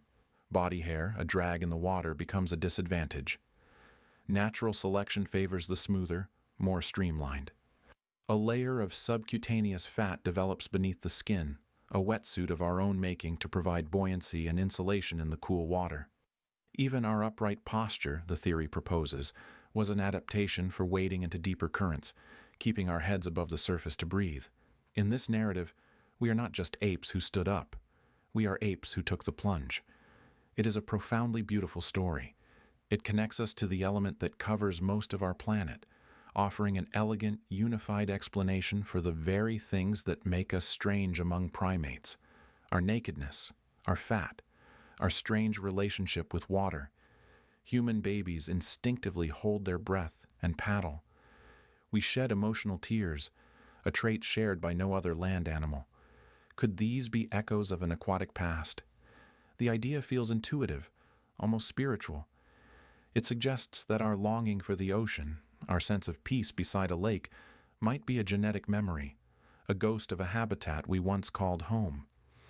Yet, for all its narrative charm and philosophical allure, the scientific community has largely relegated the aquatic ape hypothesis to the fringes. It is a theory that floats on a sea of intriguing speculation, but finds little solid ground when confronted with the fossil record and the precise tools of modern genetics. The central claim, that we underwent a semi-aquatic phase is a hypothesis in search of evidence, a story in search of its bones. The most significant challenge lies in the silent testimony of the Earth itself. If our ancestors spent a significant evolutionary period foraging in water, we would expect to find their fossils in ancient lakebed or coastal sediments. Yet, the bones of Australopithecus and early Homo, the very genera that showcase our transition, are consistently found in contexts associated with open woodlands and savannas. They are discovered alongside the fossils of grazing animals, their tools often made from materials sourced from the interior. The archaeological toolkit of our ancestors speaks of a terrestrial life. Stone hand axes for butchering game, not for prying open shellfish, evidence of fire for cooking meat and roots gathered from the land, not from the sea. The story told by the stones and bones is one of a creature mastering the plains, not the waves. Furthermore, the elegant simplicity of the aquatic adaptation argument begins to unravel under closer scrutiny. If we lost our fur to reduce drag in the water, why did we retain patches of it in such specific and seemingly random places? Our scalp boasts a thick, luxuriant mane of hair. We have eyebrows, eyelashes, and hair in our armpits and pubic region. From a purely hydrodynamic perspective, this makes no sense. A true aquatic mammal like a dolphin, a whale, or a manatee is almost entirely smooth. Their evolutionary path was all or nothing. Ours appears selective, almost hesitant. What evolutionary pressure in the water would meticulously preserve the hair on our heads while ruthlessly stripping it from our backs and limbs? The pattern of our hairlessness seems to point to a logic far more complex than simple aquatic streamlining. The comparison with actual aquatic mammals is, in fact, one of the theory's greatest weaknesses. The subcutaneous fat we share with creatures like dolphins is offered as a key piece of evidence. But is it the same? In dolphins, this blubber is an incredibly thick, specialized layer integral to their insulation and energy storage for long migrations. Human fat is distributed differently, is far less dense, and varies dramatically between individuals and sexes. It seems more plausibly linked to the metabolic demands of our enormous brains, a general energy reserve for a highly unpredictable hunter-gatherer lifestyle, or even a signal of health and fertility rather than a direct adaptation for buoyancy. Our fat tells a story, but it may be a story of feast and famine on the savanna, not of diving and floating in the sea. So, if the water did not make us naked, what did? The answer must lie not in a single environmental factor, but in the intricate blueprint of our genes. The true explanation for our unique skin is likely woven into the very fabric of our DNA, in the genetic switches that govern the development and life cycle of every single hair follicle. Perhaps our hairlessness was not about gaining an advantage in a new element, but about losing a disadvantage in an old one. On the hot, open savanna, a thick coat of fur becomes a liability, trapping heat next to the body under the intense African sun. Could the loss of our fur have been a radical cooling mechanism? And if so, what was generating so much heat that required such a dramatic solution? This question pulls our gaze away from the water's edge and back onto the dry land, to the most obvious and most mysterious of our organs, the human brain. This brain of ours is a metabolic furnace, an energy-hungry supercomputer that burns calories at an astonishing rate even at rest. Such a powerful engine generates a tremendous amount of waste heat.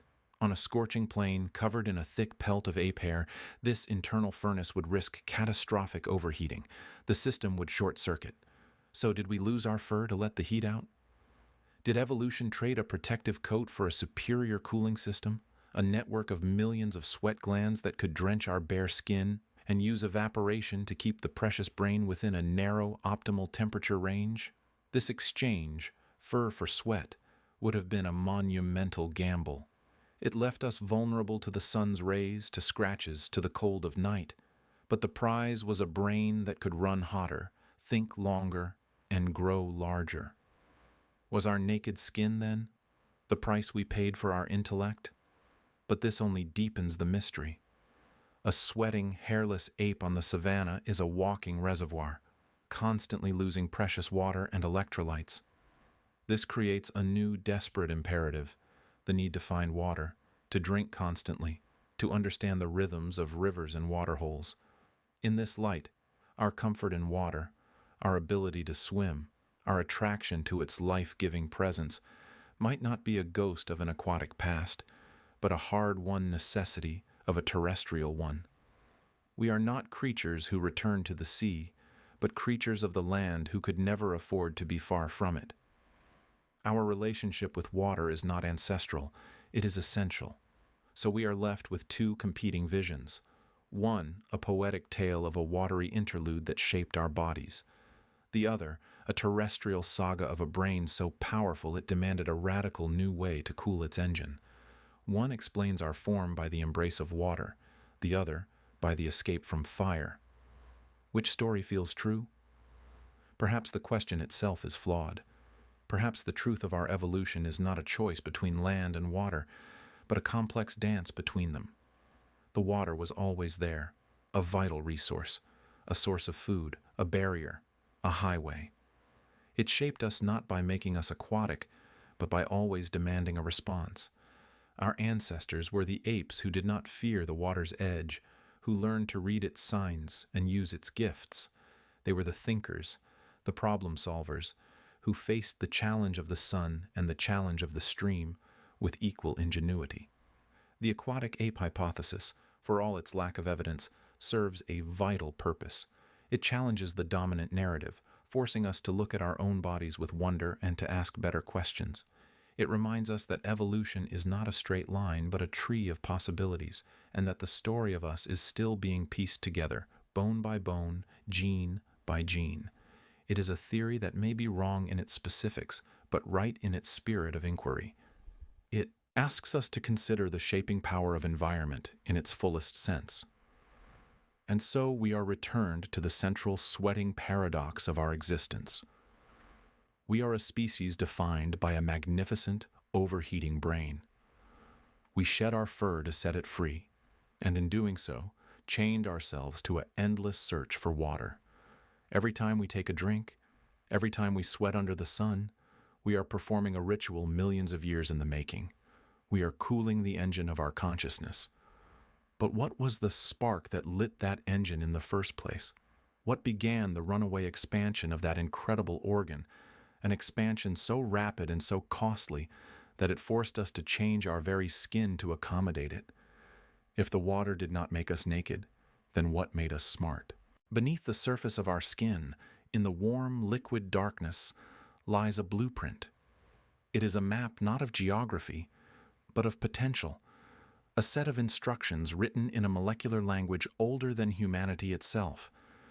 This map dictates the landscape of our bodies, and one of its most intimate and varied topographies is that of the hair follicle. Each strand that emerges, each patch of velvet fuzz or coarse thicket, is not a random occurrence. It is the result of a profound and ancient dialogue, a conversation between the inherited script of our genes and the persistent whispers of the world outside. Consider for a moment the sheer variety. The scalp erupts in a fertile forest, a cascade of protein that can be straight as rain or coiled like a spring. The eyebrows are two precise hedgerows, standing guard over the windows of the soul. Elsewhere, the body is a study in subtle gradients and startling absences, the smooth skin of the forehead, the soft down on a forearm, the deliberate silence on our palms, and the soles of our feet. Why this patchwork? Why does the blueprint call for a dense grove here and a barren plain there, all on the same individual canvas? The answer begins not with a stylist or a razor, but with a single powerful word: gene. Genes are the architects of this subcutaneous design. They are the master regulators, the switches that are flipped long before we draw our first breath, determining the where, the when, and the how of our hair. Two key players in this genetic drama are the HR, or Hairless, gene and the EDAR gene. Their names are clinical, but their roles are nothing short of poetic. The HR gene acts as a universal moderator. A mutation here doesn't just thin the hair, it can halt the entire production, leading to a complete absence of follicles, a life lived on a landscape of permanent smoothness. It is a stark reminder of the fragility of this system, how a single miswritten letter in our code can alter the very fabric of our physical identity. The EDAR gene, meanwhile, is the artist of variation. It sculpts the character of the hair itself. A specific variant of this gene, which arose and was fiercely selected for in ancient East Asian populations, dictates a particular aesthetic. Hair shafts that are remarkably thick and perfectly straight. This is not a superficial preference encoded in DNA.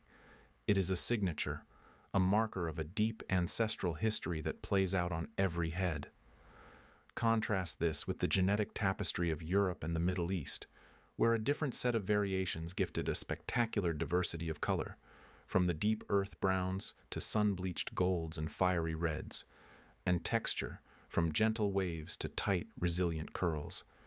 Every single one of these traits, from the silken straightness of an East Asian mane to the fiery corkscrews of a Celtic beard, is a direct expression of this genetic inheritance. We are quite literally wearing our history on our skin. Yet, this genetic script was not written in a vacuum. It was edited over millions of years by the relentless hand of natural selection. Our journey away from our profoundly hairy primate cousins is one of evolution's most fascinating tales. Why did we shed our thick pelts? The prevailing theory is not one of loss, but of gain. By reducing the vast majority of our body hair, we gained a superior ability to cool our large, energy-hungry brains. Sweat could evaporate directly from the skin, turning our entire bodies into a radiator in the scorching African savanna. But evolution is never a wholesale demolition. It is a strategic renovation. So, why did some hair remain? Each kept patch serves a purpose that outweighed the thermal cost. The hair on our heads became a built-in parasol, protecting the delicate brain beneath from the sun's direct strike. Eyebrows evolved to divert sweat and rain away from the eyes, a constant gutter system for the face. Pubic and axillary hair, residing in the warm, friction-prone junctures of our bodies, likely functioned as a disseminator of sexual pheromones, a silent, scent-based advertisement of fertility and health. Nothing in this blueprint is arbitrary. Every follicle is a testament to a problem solved, a challenge met by our ancestors. So, we are left with a compelling duality. Our genes provide the internal potential, the cradle of our form. They are the innate instruction set for straight or curly, thick or thin, abundant or sparse, but they only tell us what can be. The why behind the selection of those very genes comes from the outside world. The environment provides the club, the pressure that shapes which genetic variations are celebrated and which are discarded. The intense, consistent heat of Africa was the ultimate crucible, the external lever that pried us away from our furrier past and pushed our ancestors toward a smoother, more efficient thermoregulation system. The gene may be the artist, but the climate was the patron, commissioning a new kind of body for a new kind of life. We can look in the mirror and see the clear imprint of our genetic ancestry in the hair on our heads. But if our genes are the detailed instructions for building a radiator, what was the original engine that required such an efficient cooling system in the first place? What internal fire burned so hot and so bright that it demanded we redesign our very skins to keep from overheating? 2 million years ago, the continent of Africa was more than just the cradle of humankind. It was a crucible, a forge of fire and rock under a relentless sun.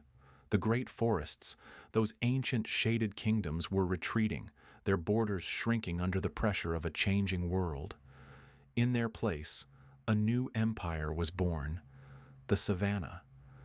This was a vast golden sea of grass that stretched to the horizon, a landscape of breathtaking openness and brutal exposure. It was in this expanding world of light and heat that a new ancestor walked.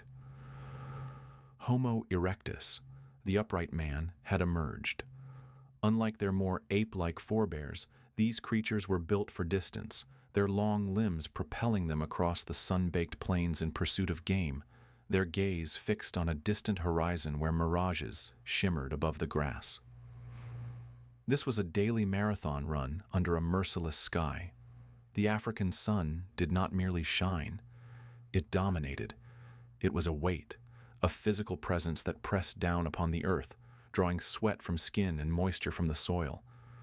For a predator pursuing its prey across these open grounds, the problem was not just catching food, but avoiding becoming cooked themselves. Overheating was a constant threat, a death sentence waiting in the wings.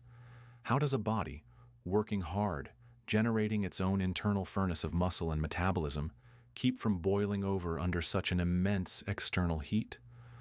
The solution, etched into our very genes, was one of the most profound and peculiar transformations in our evolutionary story. We shed our fur.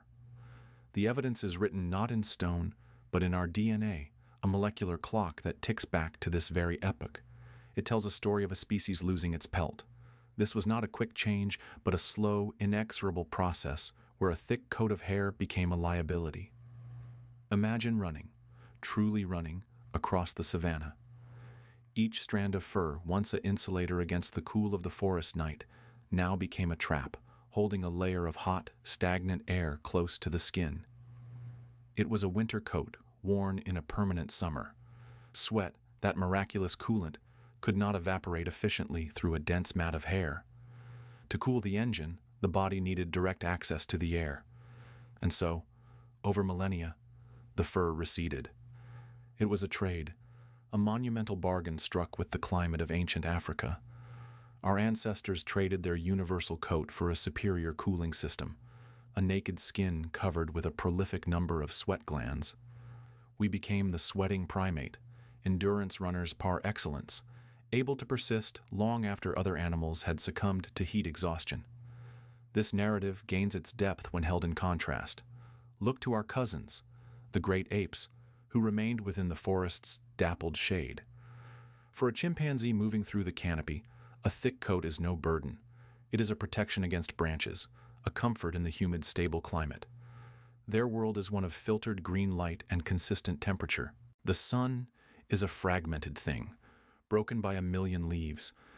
They never had to run for miles under its full, glaring attention.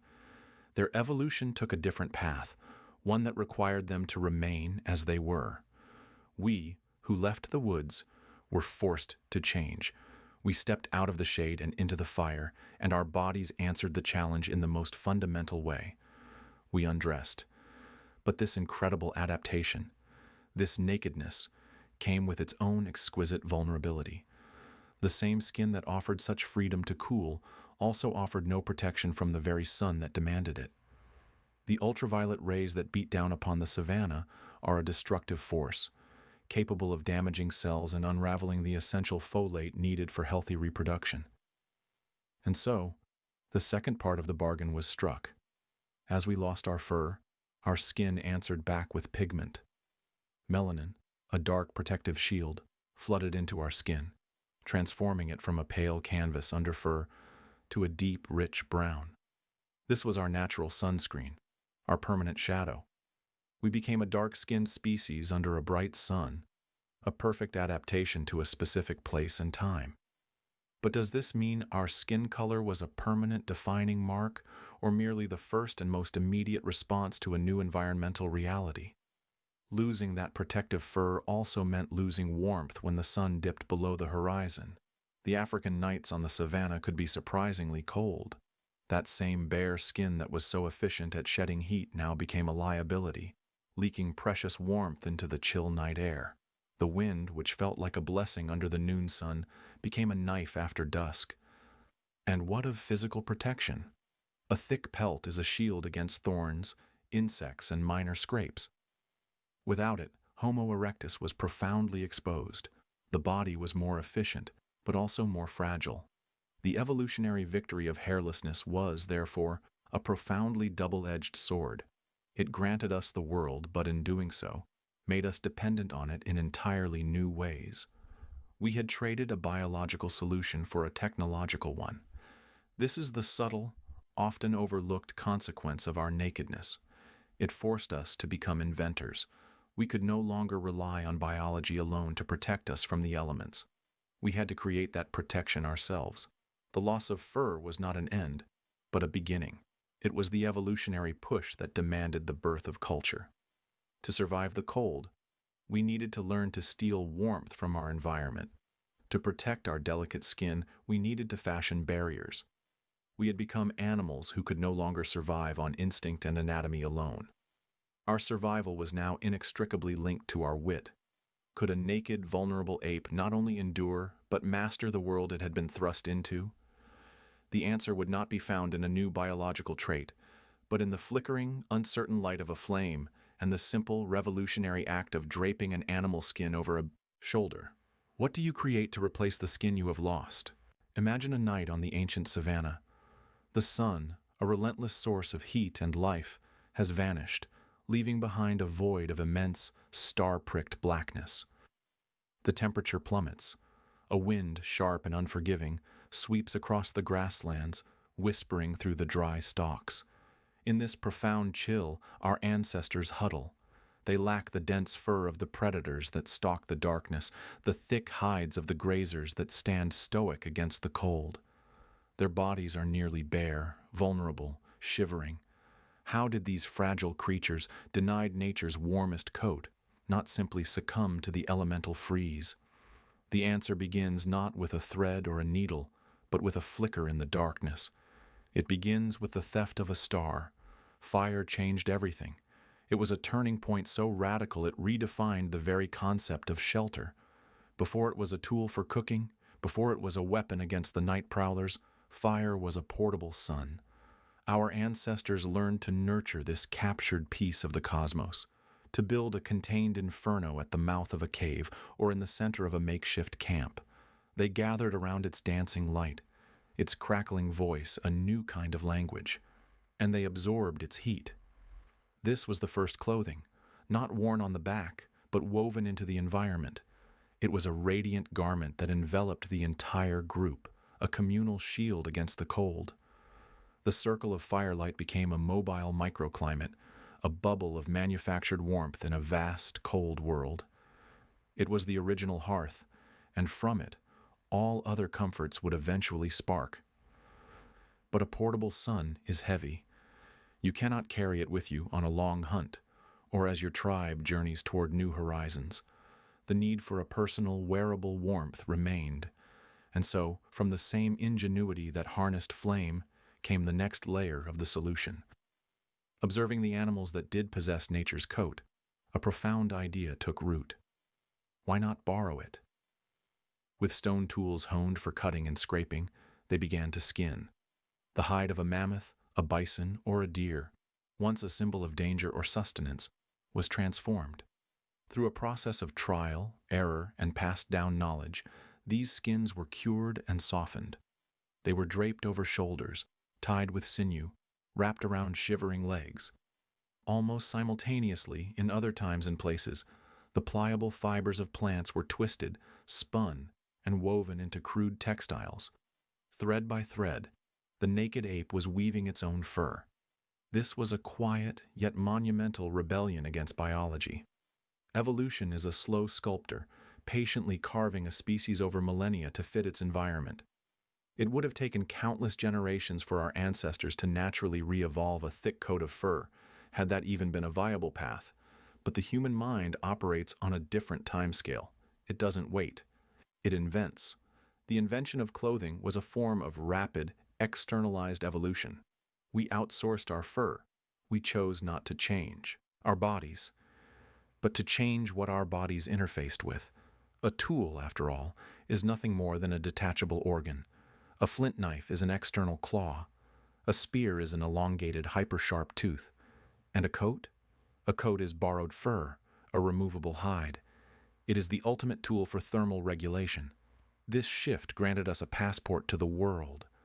While other creatures are prisoners of their physiology, confined to the narrow ecological niches their bodies can endure, humans became universal tenants. The same species that evolved in the warm, wooded landscapes of Africa could now, clad in sewn reindeer skins, walk into the heart of the Ice Age. They could cross sun-scorched deserts under loose, reflective robes. They could eventually plunge into the deep ocean in neoprene suits and ascend into the thin, frozen air of the stratosphere in pressurized layers. Our wardrobe became a biological toolkit. We didn't need to grow blubber to sail the Arctic seas. We simply stitched it into a parka. This is our species' peculiar genius. We adapt the world to ourselves, rather than solely adapting ourselves to the world. The question of survival ceased to be only, what can my body endure? And became, what can my mind devise? Yet, this incredible advantage carries with it a subtle, lingering echo of that ancient vulnerability. Every time we zip up a jacket against an autumn wind, we are participating in a ritual millions of years old, acknowledging a biological lack. We are creatures who must remember to dress ourselves, a daily admission that we are not quite finished, not wholly self-contained. Our technology is magnificent, but is it also a testament to a primal need? We built a world of walls and central heating to replace the circle of fire. We built a wardrobe to replace the fur we lost. In doing so, did we create a profound comfort or a permanent distance from the raw state of nature we once knew? This story of hides and fibers seems straightforward, a logical progression of ingenuity, but it leaves a tantalizing, almost intimate mystery. When, exactly, did this chapter of our history begin? When did the first human look at an animal's skin and see not just food, but a garment? We have no ancient closets to excavate, no million-year-old shirts preserved in stone. The fabrics and furs that defined this revolution have long since returned to dust, leaving no trace for a traditional archaeologist's trowel. The answer, as it so often does in nature, came from an unexpected and somewhat uncomfortable source. To trace the origin of clothing, science could not look for the clothing itself. It had to look for a stowaway. It had to look for the itch. For the answer lies not in the weave of a fabric, but in the evolutionary history of a parasite that made that fabric its home. The very louse that has been our unwelcome companion for millennia holds the genetic code to this mystery, a secret etched in its DNA. What story does a parasite tell about the moment we ceased to be merely animals and began to dress ourselves? It begins with an itch. A tiny, persistent irritation on the scalp, a feeling so universally human and yet so universally despised. We see the culprit, magnified. A pale, six-legged insect, a creature of simple parasitic purpose.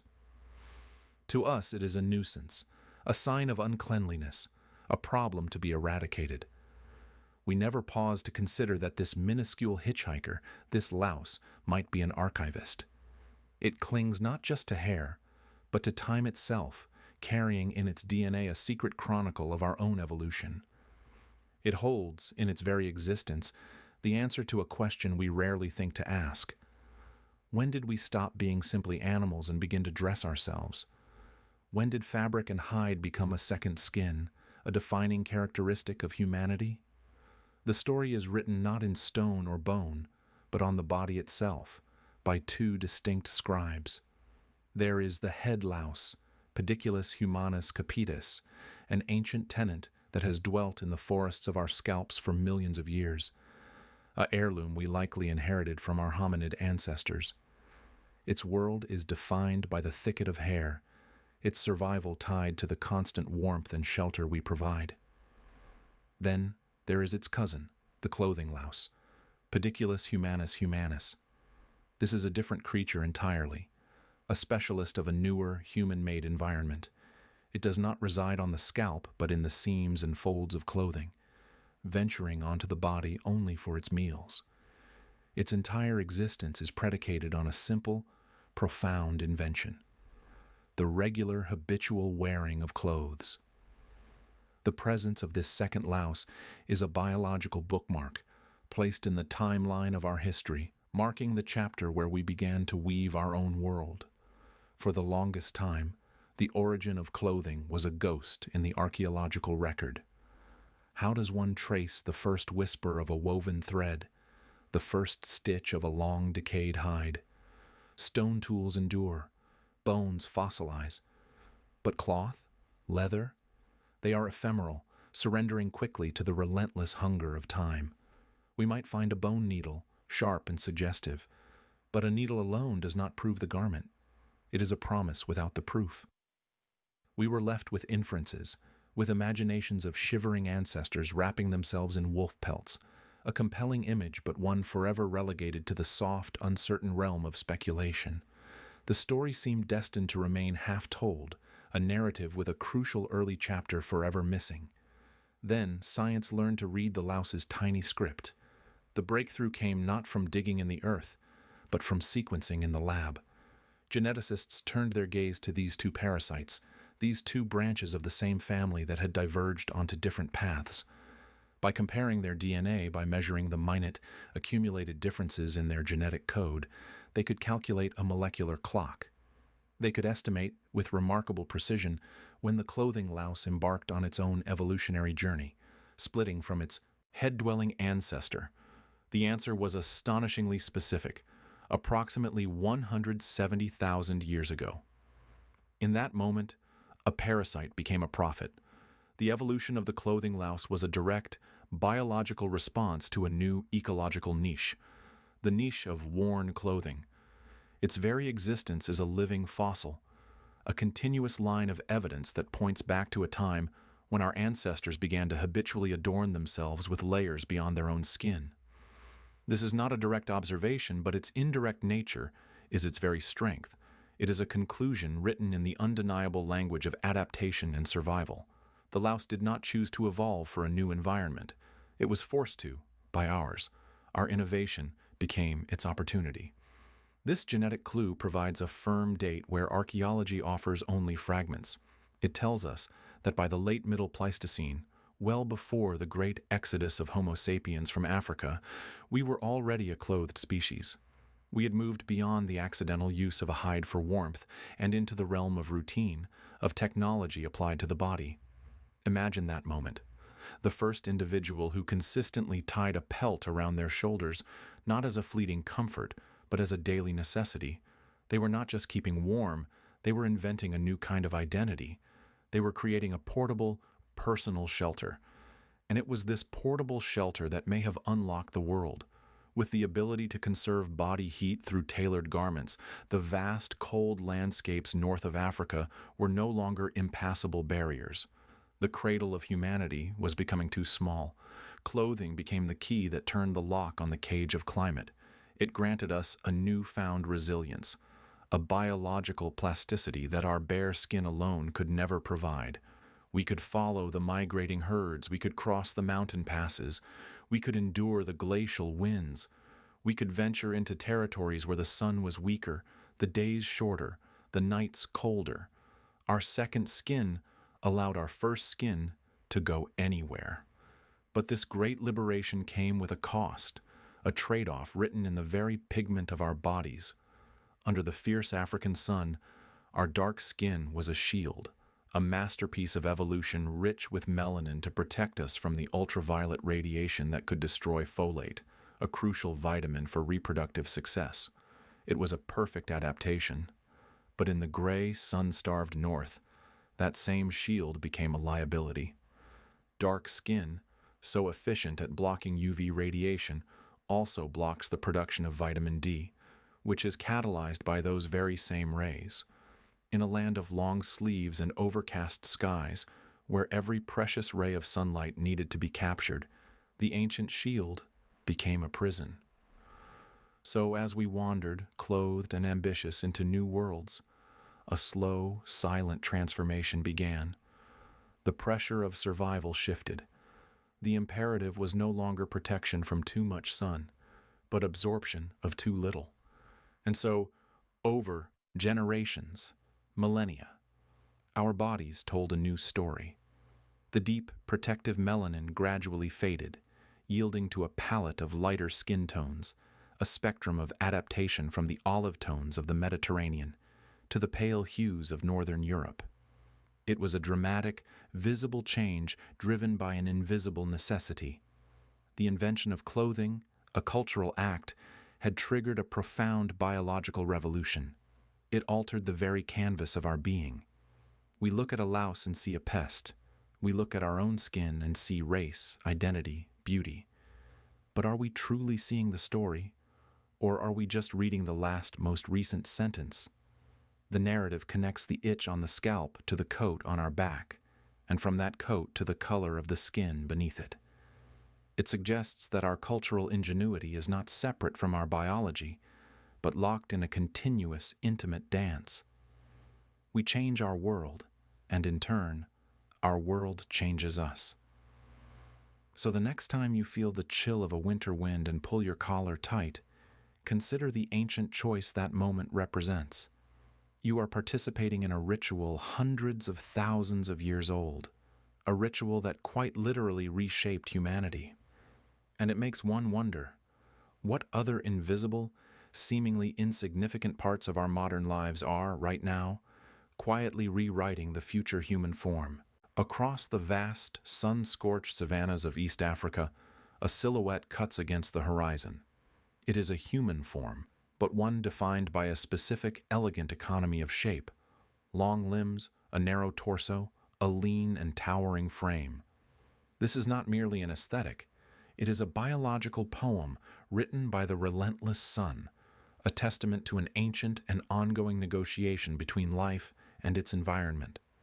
The Maasai herder, the Dinka pastoralist, their stature seems so perfectly suited to the land that one must wonder, is this a coincidence, or are we seeing the subtle, yet indelible handwriting of evolution itself? The answer whispers to us not from dusty textbooks, but from the living world all around us. It is written in the very rules that shape life. Consider Allen's rule, a principle of biology that observes how the appendages of warm-blooded animals differ across thermal gradients. In the frozen embrace of the Arctic, the fox wears thick, compact fur, its ears short and snout blunt, a design meticulously crafted to minimize surface area and conserve every precious joule of warmth. Contrast this with the fennec fox of the Sahara, its enormous ears like satellite dishes, not for hearing, but for cooling, a sprawling radiator network flushing heat into the dry desert air. This is the universal trade-off: conserve or dissipate. And the human body, in its infinite variation, is no exception to this ancient thermodynamic law. For our ancestors, the African plains were a cradle of life, but also a crucible of heat. Here, Homo erectus arose and strode out, not with the brute strength of a predator, but with the enduring grace of a persistence hunter. Their evolutionary innovation was not claw or fang, but a new kind of body. Long, powerful legs transformed them into masters of distance, capable of running down swifter prey under the punishing midday sun. This was possible only because their form was a masterpiece of thermal engineering. A tall, slender body has a high surface area to volume ratio. It is, in essence, a sprawling canvas stretched over a light frame. Every breeze that whispers across the savanna finds more skin to kiss, more sweat to evaporate, carrying the inner fire of exertion away into the atmosphere. This body was their most vital tool, a biological adaptation that turned the sun from an adversary into an ally. This grand experiment of form did not end in Africa. As some bands of these intrepid humans wandered north, into the cold and climatically unstable realms of Pleistocene Europe, they encountered a different set of rules. Conservation, not dissipation, was the order of the day. And so, the Neanderthals emerged, sculpted by the ice. Theirs was a body built for insulation, stocky, robust, with shorter, thicker limbs that presented a low surface area to volume ratio, a compact vessel designed to guard its warmth against the leaching cold. A Neanderthal and a contemporary Homo sapiens from Africa, if stood side by side, would tell two entirely different stories of survival. One is a story written in the language of radiators and release. The other, a story of conservation and containment. They were not better or worse, but exquisitely tuned to their respective symphonies of climate. And this symphony, it seems, has never truly stopped playing. Even today, beneath the veneer of modern clothing and climate-controlled environments, the ghost of this ancient selection lingers in our bones. The statistical averages of human stature across populations still often trace a faint but discernible map of their ancestral homelands. It is an echo, a whisper of a time when the shape of a body was a direct dialogue with the sun and the wind. We carry this geographical heritage within us, a silent, skeletal memory of the worlds that made us. Our forms are living archaeology, yet this elegant solution of a tall, cooling frame presented our species with another, far more profound thermal puzzle. For as we evolved this efficient body, we were also crafting something else within that bony cradle, a brain of unprecedented size and metabolic greed. The human brain is a furnace, an organ of dazzling complexity that burns ferociously hot, consuming a disproportionate share of the body's energy and generating a tremendous amount of heat. The very engine of our consciousness, our culture, and our conquest of the planet is, biologically speaking, a liability. A sleek body built for cooling now had to house the ultimate overheating machine. How could such a fragile, temperature-sensitive organ be protected in a world where the primary evolutionary strategy was to shed heat, not retain it? The body had learned the art of staying cool, but the brain within it demanded a constant, stable climate. This created a paradox of the highest order. The same evolutionary pressures that streamlined our bodies for life under the sun were simultaneously fostering an organ that demanded protection from that very same sun. We had become a walking contradiction, a cooling system built around a supercomputer that must never overheat. The slender, heat-shedding form was a perfect starting point, but it was only the first chapter in a much deeper thermal saga. It solved one problem while magnificently exacerbating another. If the body is the radiator, then what became of the sacred, delicate engine it was designed to protect? What intricate, subtle biological technologies had to emerge to shield the flickering light of this newfound intelligence from the very elements that had shaped its vessel? Perhaps the greatest innovations are not those that solve a single problem, but those that manage the tension between two opposing, equally vital needs. We perfected the form for dissipating heat, only to discover we were carrying a fire within that we dared not let go out. The human body is a story written in the language of compromise, a series of elegant, desperate solutions to problems we barely knew we had. It hums with a quiet, constant urgency, a metabolic fire that fuels thought, movement, and being. And nowhere is this fire banked hotter or its containment more critical than in the silent, dark chamber of the skull. Consider this quiet, relentless fact. This organ, a mere 2% of our weight, is a gluttonous sovereign, demanding a fifth of the kingdom's entire energy supply. With every spark of a neuron, every forged memory, every calculated glance, it consumes, and in consuming, it generates a problem as fundamental as thought itself: waste, heat. This is the deep biological paradox of becoming clever. Intelligence is not free. It is a thermodynamic transaction, paid for in calories and radiated away as warmth. For most of our evolutionary journey, this was a manageable expense. But then, something extraordinary happened. Our crania began to expand, stretching the limits of bone and biology to house a new, vast, and intricate universe.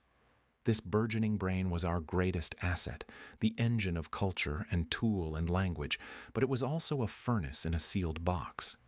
The very thing that promised our dominion over the world threatened to cook itself from the inside out.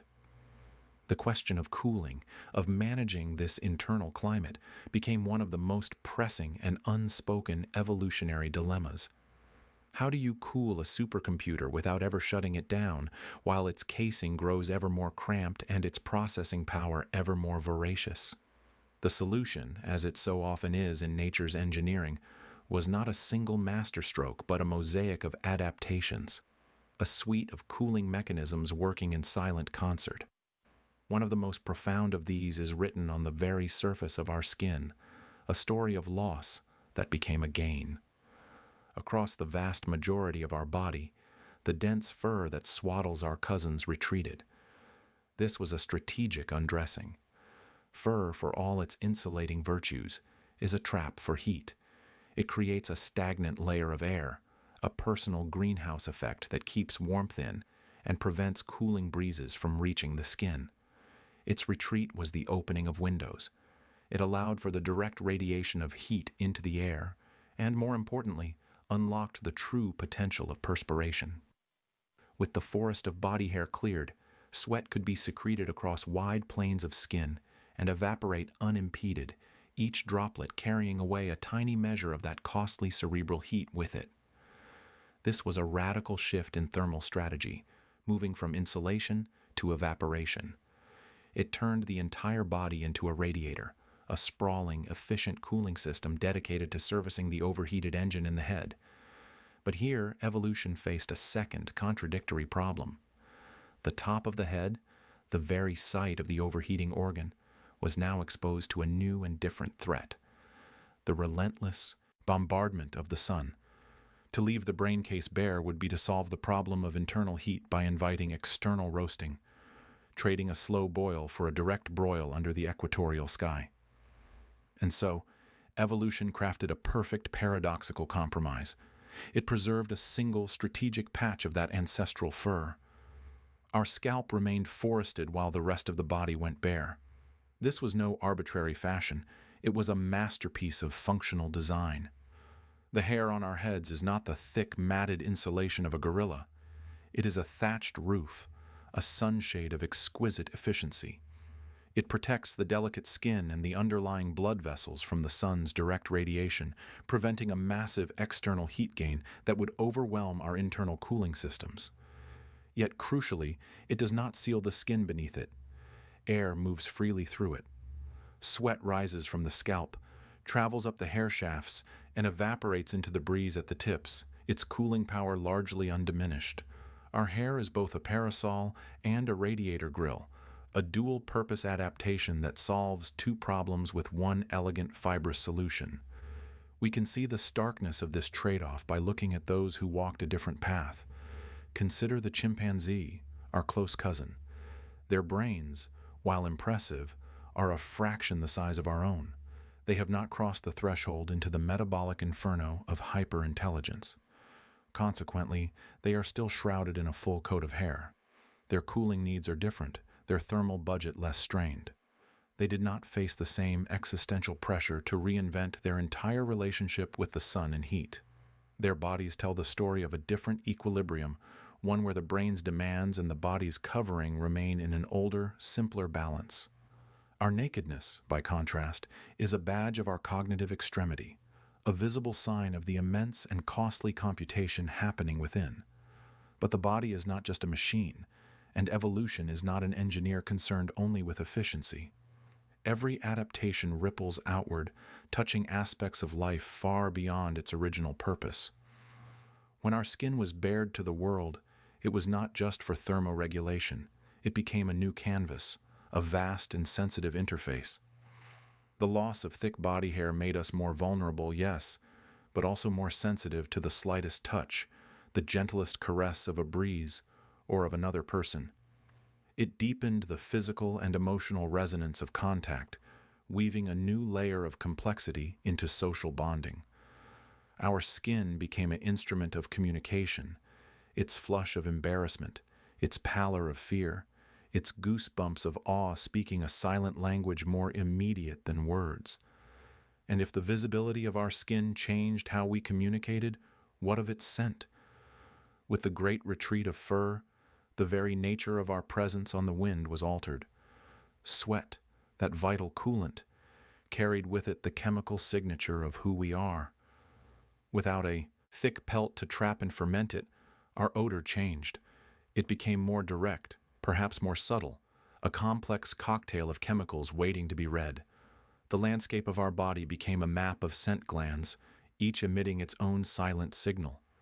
This newly exposed skin did not just cool us, it announced us. It turned each individual into a walking, breathing tapestry of olfactory information. So we solved the puzzle of the overheating brain with a combination of loss and strategic preservation. We shed our fur to cool the body that cools the brain, and we kept our hair to shield the brain from the very sun we stood upright to face. It was a perfect, balanced answer to a dire physical problem. But in doing so, did we unknowingly unlock another, deeper dimension of ourselves? We crafted a tool for temperature, and in the process, we created a new medium for touch, for sight, and for scent. We became more visible, more tangible, and more olfactory. The solution to a thermal crisis quietly set the stage for a social and sensory revolution. If our bare skin and sheltered scalp allowed us to think cooler, did it also force us to feel deeper, to communicate in the silent languages of blush and scent? What happens to a species when it invents a new way to be perceived long before it even understands what perception is? The air hangs thick and heavy, a visible haze shimmering above the asphalt. You've been moving through it all day, and now, resting for a moment, you feel a familiar dampness gathering at your temples, tracing a path down your spine. You catch a scent on the air, a musky animal odor that is distinctly, undeniably you. In our modern world, we rush to scrub it away, to mask it with deodorants and perfumes, treating it as a biological faux pas, an embarrassing lapse in civility. But what if this moment of olfactory self-awareness is not a mistake to be corrected, but an echo? What if the scent of your own sweat is a whisper from a deep and ancient past, a story written in salt and skin? This story begins with a great shedding. Imagine our distant ancestors draped in a thick pelt not so different from our primate cousins. Then a shift. Perhaps it was the need to venture out onto the sun-scorched savanna in pursuit of game, where relentless running under an equatorial sun demanded a more efficient way to cool the engine of the body.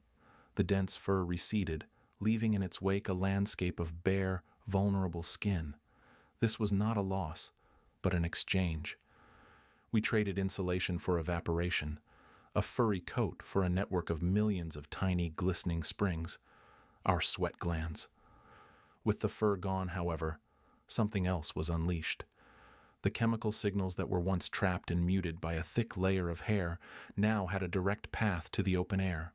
The scent of apocrine sweat, rich with lipids and proteins, and the secretions from sebaceous glands could now diffuse freely, creating a personal cloud of information. This was not merely a byproduct of thermoregulation, it was the unveiling of a new, powerful channel of communication. We did not just lose our hair, we gained a broadcast. This broadcast is the language of pheromones. In the animal kingdom, this chemical vocabulary is vast and precise. A moth can detect a potential mate's invitation from kilometers away. A dog can read the complex history of who passed through a park simply by sniffing a lamppost. For them, scent is an entire dimension of reality, a narrative of fear, dominance, and receptivity written on the wind. For our hairless ancestors, this language likely held a profound, if subtler, power. The mix of compounds rising from our skin may have silently signaled genetic compatibility, the robust health of an immune system, or the fertile window of a potential mate. It was an honest advertisement, one that could not be easily faked. A whiff of another could draw you closer with an inexplicable pull, or turn you away with a deep, instinctual aversion. The science of human pheromones remains a field of quiet debate, its signals often drowned out by the perfume of our culture and consciousness. Yet, studies hint at its lingering ghost, the strange synchrony of menstrual cycles among women who live together, the subtle influence of a man's scent on a woman's stress levels, the undeniable comfort a newborn finds in the unique smell of its mother. The evidence suggests we once navigated our social world, and especially our romantic choices, with our noses leading the way. As we evolved, our world grew more complex. We began to stand upright, bringing our eyes to the same level. We developed language, and with it, the ability to lie and to flatter. We learned to communicate with a glance, a smile, a carefully chosen word. Our primary mode of connection shifted from the chemical to the visual and auditory. The silent aromatic broadcast from our skin was slowly tuned out, relegated to the background hum of our subconscious. We became a species obsessed with the face, the voice, the gesture. We began to trust what we saw and heard more than what we smelled. Yet, the old hardware remains, buried deep in the most ancient parts of our brain. We may no longer consciously decipher the chemical messages we send and receive, but does that mean they have no power over us?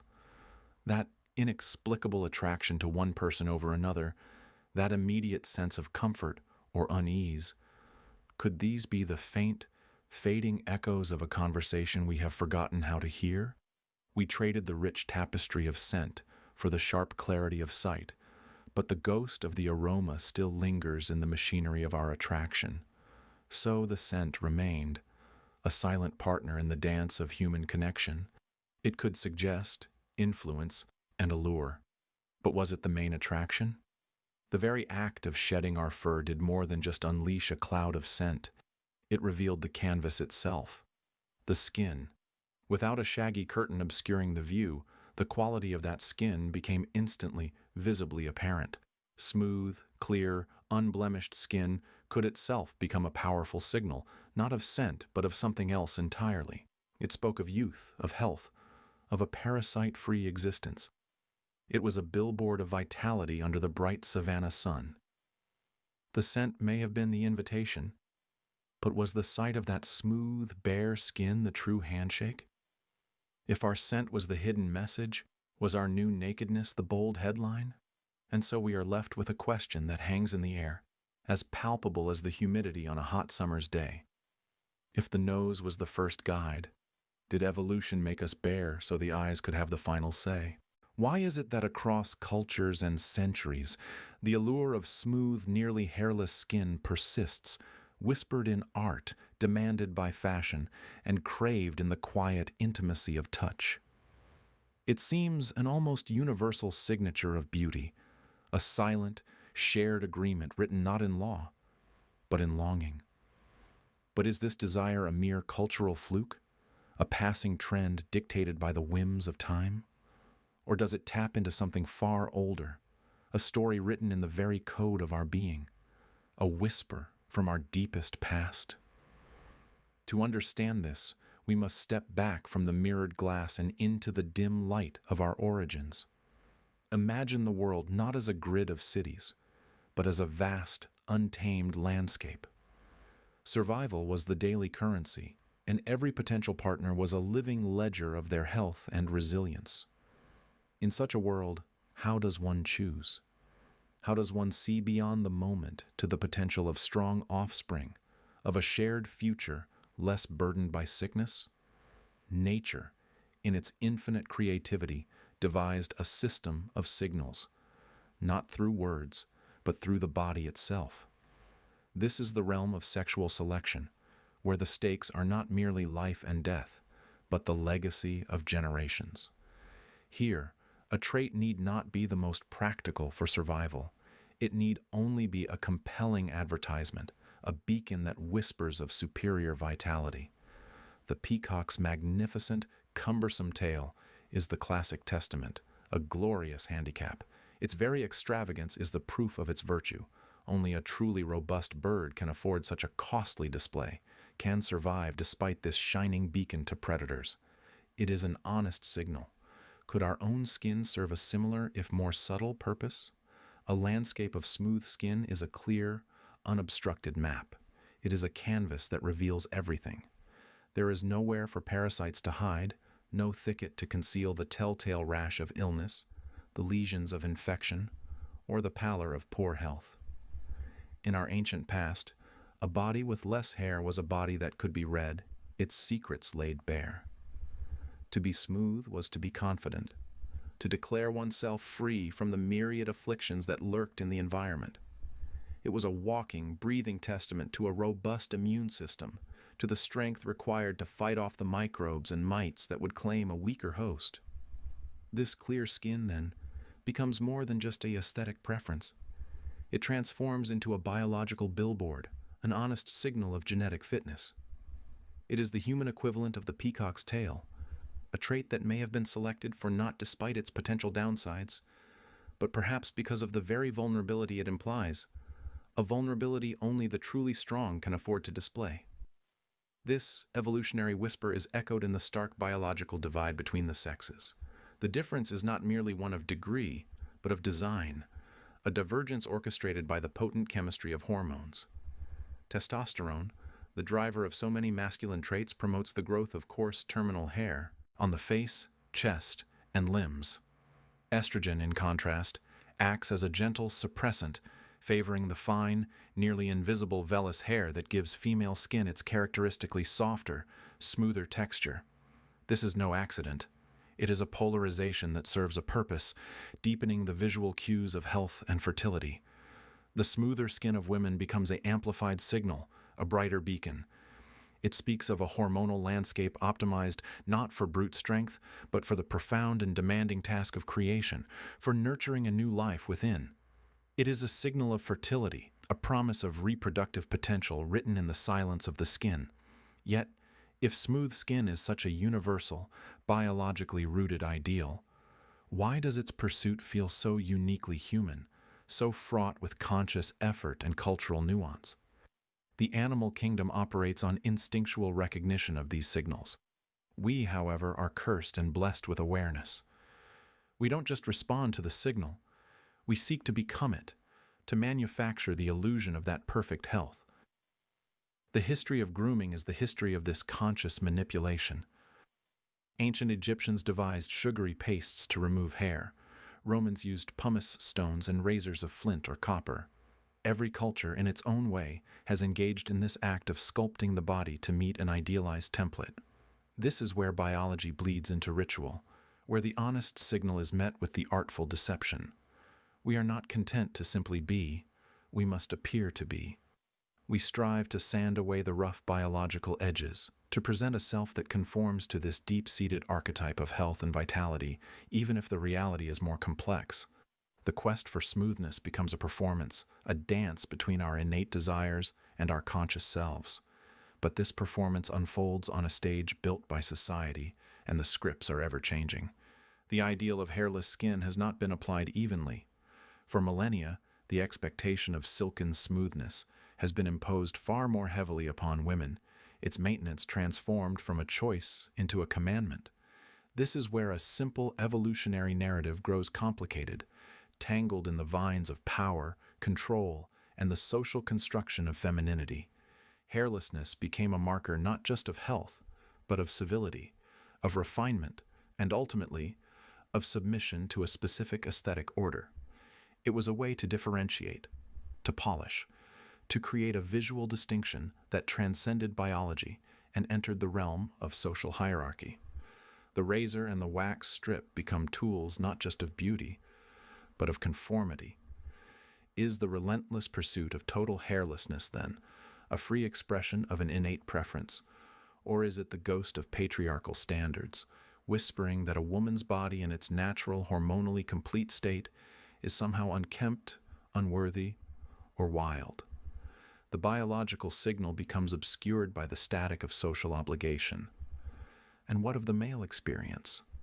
The modern landscape presents a paradox.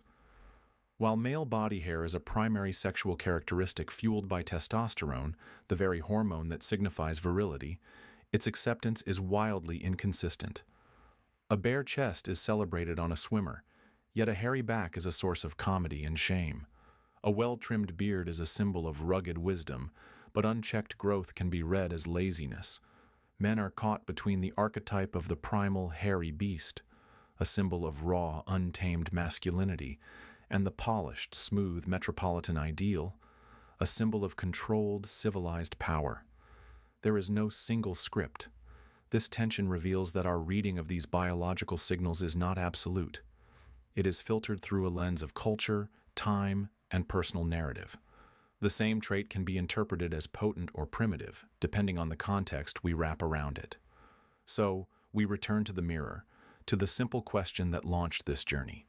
Is smooth skin more attractive? The answer is not a yes or no etched in stone, but a reflection shimmering in deep water. We see the glint of ancient honest signals, the clear map of a healthy body that our ancestors instinctively valued. We see the amplification of these signals through the hormone-driven divergence between male and female, creating a visual language of fertility.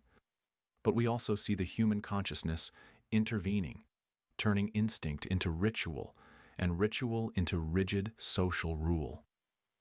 We see the pursuit of smoothness become a multi-billion-dollar global industry, a source of both confidence and anxiety, of empowerment and subjugation.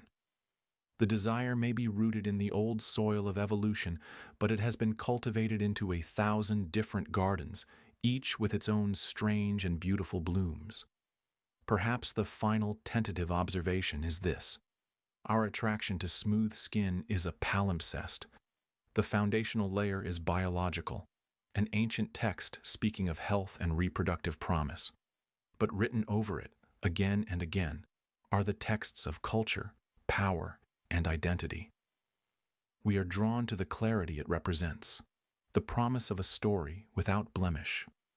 But in seeking it, we write our own complex stories upon its surface, stories of conformity and rebellion, of nature and self-creation. The canvas is the same, but the art we project onto it is endlessly, fascinatingly varied. And if our skin is this layered text, this conversation between biology and desire, then what does it mean that we spend a lifetime trying to edit its most fundamental sentences? Does the constant conscious removal of hair bring us closer to our essential attractive selves? Or does it simply create a more perfect and perhaps more distant illusion? Consider for a moment the human landscape. A man's face, perhaps your father's, etched with the coarse shadow of a morning beard, the dark trail leading down a chest, the rugged hair on forearms. Now, picture a woman's skin, typically smoother, a different terrain altogether. This divergence is so commonplace we rarely pause to question it. It simply is. But what silent conversation is happening beneath the skin? What ancient hormonal language writes this visible script of difference onto our bodies? The story of why men are often hairier than women is not one of simple biology, but a profound narrative written in the ink of hormones, etched by evolution, and read differently by cultures across time. It begins not with the hair we see, but with the invisible currents flowing within us. Testosterone and estrogen are more than just chemical messengers. They are the master sculptors of the body, the architects of form. Testosterone, the hormone we so often associate with masculinity, acts as a potent fertilizer for a specific type of hair follicle. It whispers to these tiny organs, urging them to transform fine, almost invisible vellus hairs into thicker, darker terminal hairs. This transformation is not universal. It is a targeted campaign. The follicles on the face, the chest, the abdomen, the back, they are particularly receptive to this call. They are listening. Estrogen, in contrast, offers a different message. It tends to suppress this transformation, encouraging the persistence of the softer, less conspicuous vellus hair. It is not that women lack testosterone. They simply possess it in a different balance, a quieter harmony where estrogen's voice is the dominant melody. This hormonal dialogue creates the map of our secondary sexual characteristics, a biological cartography drawn long before we are even aware of it. So, if hormones are the how, then evolution must be the why. What purpose could this hairy signaling possibly serve? In the deep, silent theater of natural selection, every feature is a potential signal, a billboard advertising fitness, a thick beard, a hairy chest. These could be a man's way of broadcasting his genetic resume. They are a visual testament to a healthy surge of testosterone at puberty, a hormone intrinsically linked to virility, strength, and a robust immune system. It is a nonverbal declaration. I have survived into maturity. I am strong. My genes are worth mixing with yours. For our ancestors, such signals were crucial data points in the high-stakes game of choosing a mate.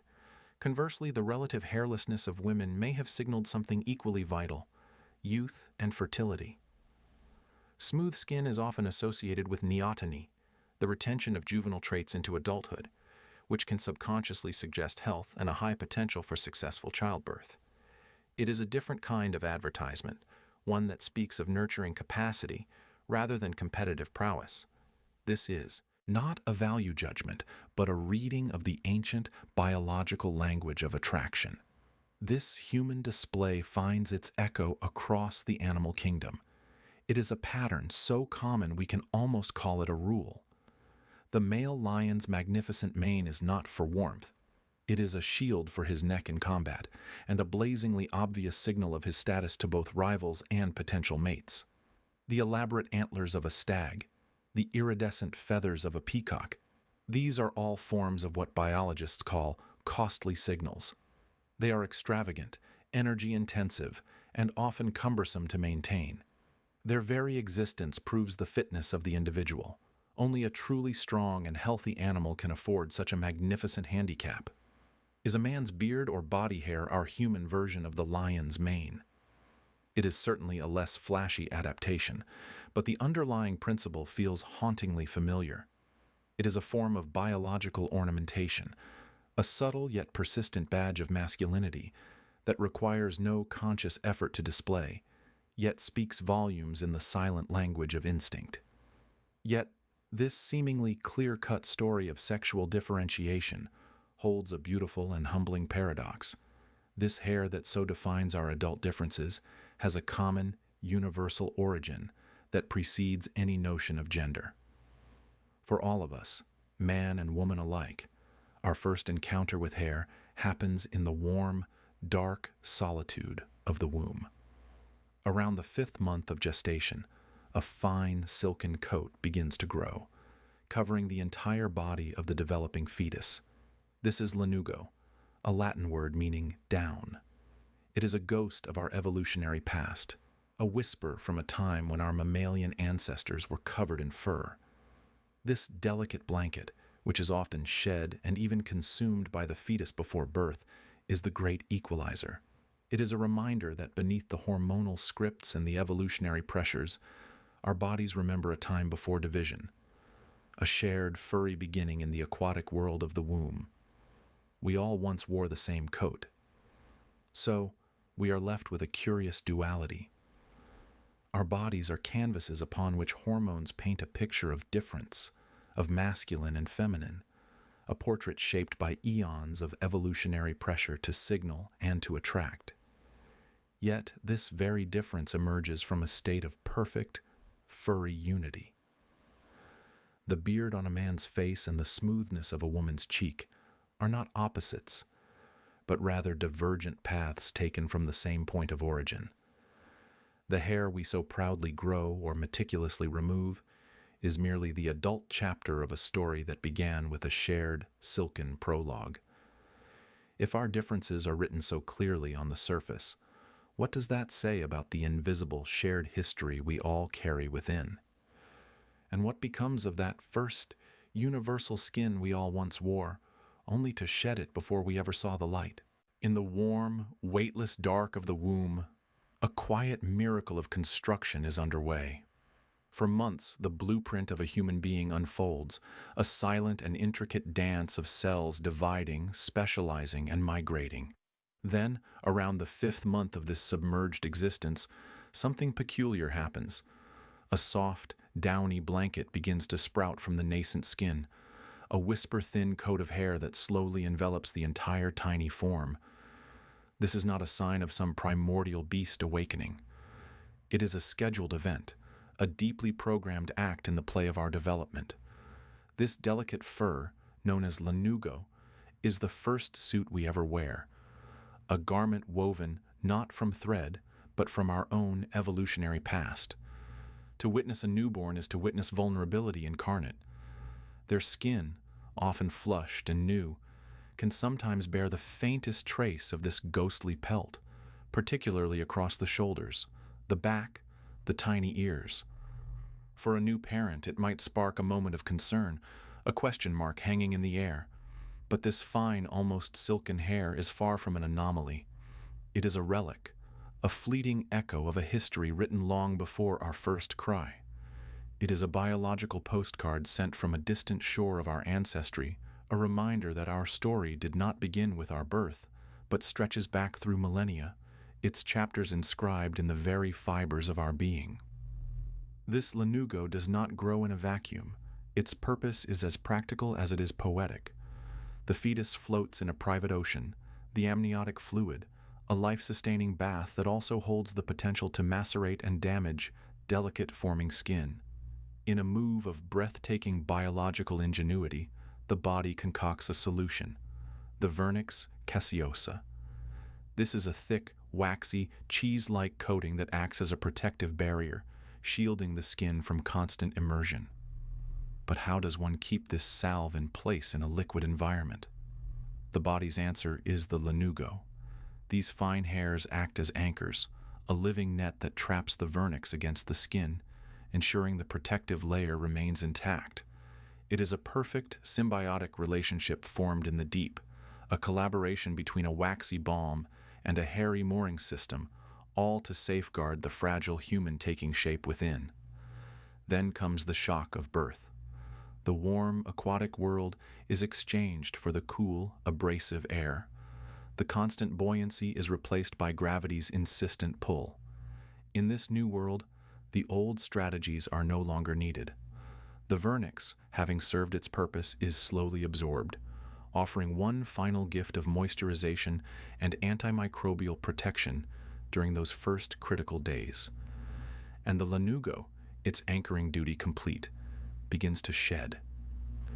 It is often rubbed away by the simple friction of blankets and clothes, or it falls out on its own, to be replaced by the fine, nearly invisible vellus hair that will cover much of our bodies for life. We shed our first coat as we enter the world, leaving its remnants behind in the cradle, a biological costume discarded after its single, vital performance. What remains is the evidence of a process completed and a profound genetic truth laid bare. The fact that we grow this full body covering at all is a stunning clue. The genetic instructions for growing hair across our entire form are still there, nestled deep within our DNA, a set of commands that have not been deleted, merely archived. For a brief, defined period in our development, a 5-month window in utero, these genes switch on. They execute their ancient program with precision, weaving their pale tapestry. And then, just as precisely, they switch off. The software runs, then closes. This reveals that our hairlessness is not a matter of lost code, but of sophisticated genetic regulation. We possess the full blueprint for a furry mammal. We simply choose not to print the final draft. The factory is still there, its machinery intact, but the orders for a full production run have been canceled. What does it mean to carry within us the potential for a self we will never become? The comparison is a haunting one. In our earliest mammalian ancestors, a coat of hair was not a temporary stage but a permanent necessity, a primary defense against the elements, a key to survival. For them, that fur was a lifelong companion. For us, it is a fleeting visitor, a ghost that arrives and departs before we even draw our first breath. It is a whisper where for them, it was a shout. This transformation, from permanent fixture to transient developmental phase, is a powerful signature of evolution. It is not a story of erasure, but of editing. The text is the same, but the emphasis has shifted dramatically. The Lanugo is like a forgotten sentence from an early draft of a great novel, a line that was meant to be deleted, but which the editor, in a moment of whimsy or oversight, allowed to remain in a single fleeting paragraph. It is an archaeological artifact buried not in earth, but in time, a fossil not of bone, but of process. And so, the child is born, their skin mostly bare, a canvas awaiting the story of a lifetime. The disappearance of the lanugo feels like a final, clean break from our animal heritage. But is it? The truth is far more complex and far more interesting. The lanugo is merely the most universal and visible clue, but it is not the only one. The question of hair in humans does not end with its prenatal shedding. It merely evolves into a new, more varied form. Across our species, the expression of hair is a spectrum of stunning diversity, a living tapestry woven from the intricate interplay of countless threads. Some individuals are born with and retain noticeably more body hair than others. For some, it is a light dusting, for others, a thick forest. This variation is not random. It is the product of a complex and fascinating negotiation, a constant dialogue between the deep, immutable whispers of our genes and the immediate pressing murmurs of our environment, our hormones, our history. The genes provide the foundational script. They determine our basic predisposition, the potential map of where hair can grow and how thickly it might grow there. This script was written over countless generations, its lines shaped by pressures we can only dimly perceive. Was it sexual selection? Thermoregulation in a changing climate? A side effect of other evolutionary changes? The answers are still hidden in the fog of deep time. Yet this genetic script is not performed in a vacuum. It is interpreted by the body in real time under the direction of hormonal conductors, testosterone, estrogen, and others, that can amplify certain passages and mute others. Furthermore, the environment itself, diet, stress, even cultural practices of removal, adds its own improvisational notes, altering the performance of the script throughout a lifetime. So we arrive not at an answer, but at a deeper, more resonant question. If we all carry the same ancient instruction to grow a coat of hair, an instruction we all briefly obey in the secrecy of the womb, then what happens next? What alchemy of inheritance and experience, of deep time and present moment, decides who will carry a visible reminder of that shared past upon their skin, and who will walk through life appearing to have left it entirely behind? Is the difference between a hairless body and a hairy one a matter of biology? Or is it a story? Consider the human landscape, a vast and varied topography of skin. Upon it, forests of hair grow in some places, while in others the terrain is remarkably smooth, a barren desert under the sun. One person's arms are traced with dark, wiry trails, their chest a dense thicket of curls. Another is nearly hairless, their skin as smooth as river stone, polished by some unseen current. This is not a matter of mere grooming or neglect. It is a deeper inscription, a story written in follicles and hormones, a narrative of ancient journeys and climatic negotiations that have sculpted our bodies into their present, divergent forms. Why does this map of hair vary so dramatically from one person to the next? What silent forces have drawn these borders across our skin? The most immediate answer lies coiled within us, in the double helix of our DNA. We inherit the blueprint for our potential hairiness from our ancestors, a genetic lottery that dictates the density, texture, and distribution of our follicular gardens. Certain genes act as master switches, turning the production of body hair up or down. But these genes are not operating in a vacuum. They are listening. They are waiting for a chemical signal, a messenger that will travel through the bloodstream and whisper its instructions to each tiny root buried in the skin. This messenger is a hormone, a powerful molecule that can awaken a dormant potential or command a retreat. The primary conductor of this bodily orchestra is testosterone, and its close relative, dihydrotestosterone, DHT. These androgens do not create hair follicles. We are born with all we will ever have, but they vigorously encourage the fine, almost invisible vellus hair that covers a child to transform into terminal hair, the thicker, darker, coarser hair of adulthood. This is why, as puberty unfolds its complex agenda, hair begins to appear in new and unexpected places, a physical manifestation of a chemical change. Yet, if hormones are the music, why do some bodies dance with such wild abandon while others remain still? The orchestra is the same, but the score is written in a different language. To understand that language, we must step back from the individual and gaze upon the broad canvas of human populations. The story of our hair is, in many ways, a story of geography and migration. It is a tale written by the sun and the wind. Look at the populations native to the Mediterranean basin, the Middle East, and Southern Europe. Here, a prevalence of dense body hair is common. Contrast this with the populations of East Asia, where a relative lack of body hair is the norm.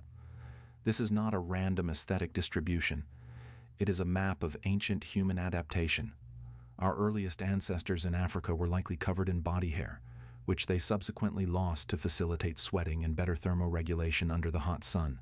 But as bands of humans migrated out of Africa, they faced new and punishing climates. In the colder latitudes of Europe and Northern Asia, thick body hair may have offered a slight, but significant, selective advantage, an extra layer of insulation against the biting cold.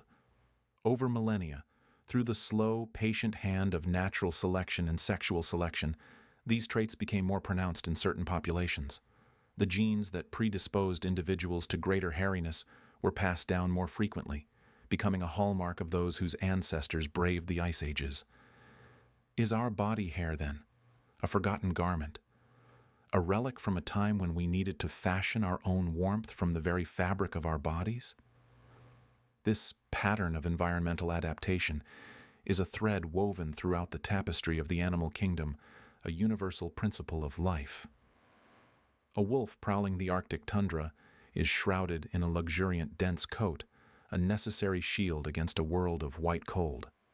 Its cousin, the desert wolf, wears a thinner, lighter cloak, designed for dissipating heat under a relentless sun. They are the same species, yet their bodies tell different stories about the worlds they inhabit. Humans are no different. We are animals who have followed the same rules of adaptation. Our lack of a full coat of fur is compensated by our incredible ability to regulate temperature through sweat, a trait that made us exceptional persistence hunters on the hot African savanna. The body hair we retained may have then been fine-tuned by later environments. But humans added a fascinating, complicating layer to this biological equation: culture. Our social structures, our notions of beauty, and our technologies began to interact with our biology in a continuous feedback loop. A trait that might have been selected for warmth could later become a symbol of vitality, maturity, or attractiveness within a cultural group, further influencing mate selection and the passing on of genes. Did our ancestors choose partners whose bodies promised warmth and strength, unconsciously guiding the genetic current of future generations? And so we arrive at the present moment, where this deep biological and anthropological history collides with the modern world. That which was once a potential marker of evolutionary fitness, a whisper of ancestral journeys across frozen steppes, has been translated into a societal standard of beauty, or its absence. The very hair that might have once been a prideful banner of survival can now be a source of anxiety, a trait to be managed, removed, and hidden. The culture that grew from our biology now seeks to edit it. We have invented a vast array of tools for this purpose: razors that scrape the surface, creams that dissolve the fiber, lasers that target the root with concentrated light. The beauty industry thrives on this very paradox, selling us the means to erase a part of our physical heritage. Is this a celebration of personal choice and aesthetic freedom, or is it the imposition of a new, globalized homogeneity, a pressure to conform to a single, often hairless, ideal? The act of removal becomes a ritual, a daily negotiation between the body we inherited and the body we believe we should inhabit. We are left standing before the mirror, a razor in hand, contemplating a map we did not draw. The follicles on our skin are archives, storing records of ancient climates and the preferences of long-dead generations. They are biological facts, yet the meaning we assign to them is entirely cultural, a fluid and often contradictory set of values. The same trait that is considered virile and attractive in one context can be deemed unattractive or unprofessional in another. We are caught between the immutable truth of our ancestry and the malleable truth of our social world. We sculpt our bodies to fit an idea, often without pausing to ask where that idea came from. Is the hair on our skin a testament to where we have been, or is it merely raw material for the expression of who we wish to be? And in the endless pursuit of smoothing away our history, what else might we be erasing? The blade, cool and sharp against the skin, traces a path of smoothness. It is a ritual as ancient as civilization itself, a quiet war waged against our own nature. From the flint razors of an Egyptian noble removing every hair to present a cleaner silhouette to the gods and his peers, to the hum of a modern laser in a sterile spa, we have long been engaged in a deliberate act of editing our bodies. This is not merely grooming, it is a dialogue, a conversation between the self we are born with and the self we wish to present to the world, a negotiation conducted on the very surface of our skin. What begins as a simple act of hygiene unravels into a profound question of identity, a story written in the absence of hair. Consider the sheer geography of this practice. In many cultures, the landscape of the body is meant to be barren, a smooth expanse signifying purity, desirability, and even a kind of civilized order. A hairless body is a controlled body, a testament to our victory over the wild, untamed animal within. We scrub, shave, and wax away the evidence of our primal origins, crafting a silhouette that speaks of refinement rather than instinct. Yet, travel across continents or centuries, and the map redraws itself entirely. Here, a thick, luxuriant beard is not unkempt. It is a symbol of wisdom, a marker of masculine strength and venerable age. There, the hair on a woman's head is her crowning glory, but anywhere else is a social transgression. How did these invisible borders form? Who decided which patches of follicles were deemed acceptable and which were declared enemy territory, to be relentlessly pursued and eliminated? The answer lies not in biology, but in the shifting sands of culture. History itself is a barber, its scissors snipping away at our perceptions of beauty. The Romans, in their marble baths, associated smoothness with the advanced Hellenistic ideal, contrasting their clean-shaven faces with the barbaric beards of the tribes they conquered. A Roman senator would no more have sported a full beard than he would have worn animal skins to the forum. It was a line drawn in the sand between civilization and chaos. Meanwhile, in ancient Mesopotamia and across the Middle East, the beard was woven into the very fabric of divinity and power. Kings and gods were depicted with elaborate, tiered beards, a sign of their authority and connection to a timeless wisdom. The pendulum never stopped swinging. The clean-shaven face of the early 20th century American businessmen gave way to the rebellious beards and long hair of the 1960s, only to be followed by the meticulously sculpted stubble of the modern metrosexual. Each era, with its unique anxieties and aspirations, writes its own beauty manual on the skin of its people. And in this endless fluctuation, a peculiar and undeniable pressure has crystallized, one that weighs most heavily on one half of humanity. The modern ideal of female beauty, particularly in the West, but now, exported globally through media, has become a pursuit of a paradoxical, prepubescent smoothness. The expectation is not merely for hairless legs and underarms, a standard that only solidified in the early 20th century with the rise of shorter hemlines and the marketing genius of razor companies, but now extends to virtually every part of the body.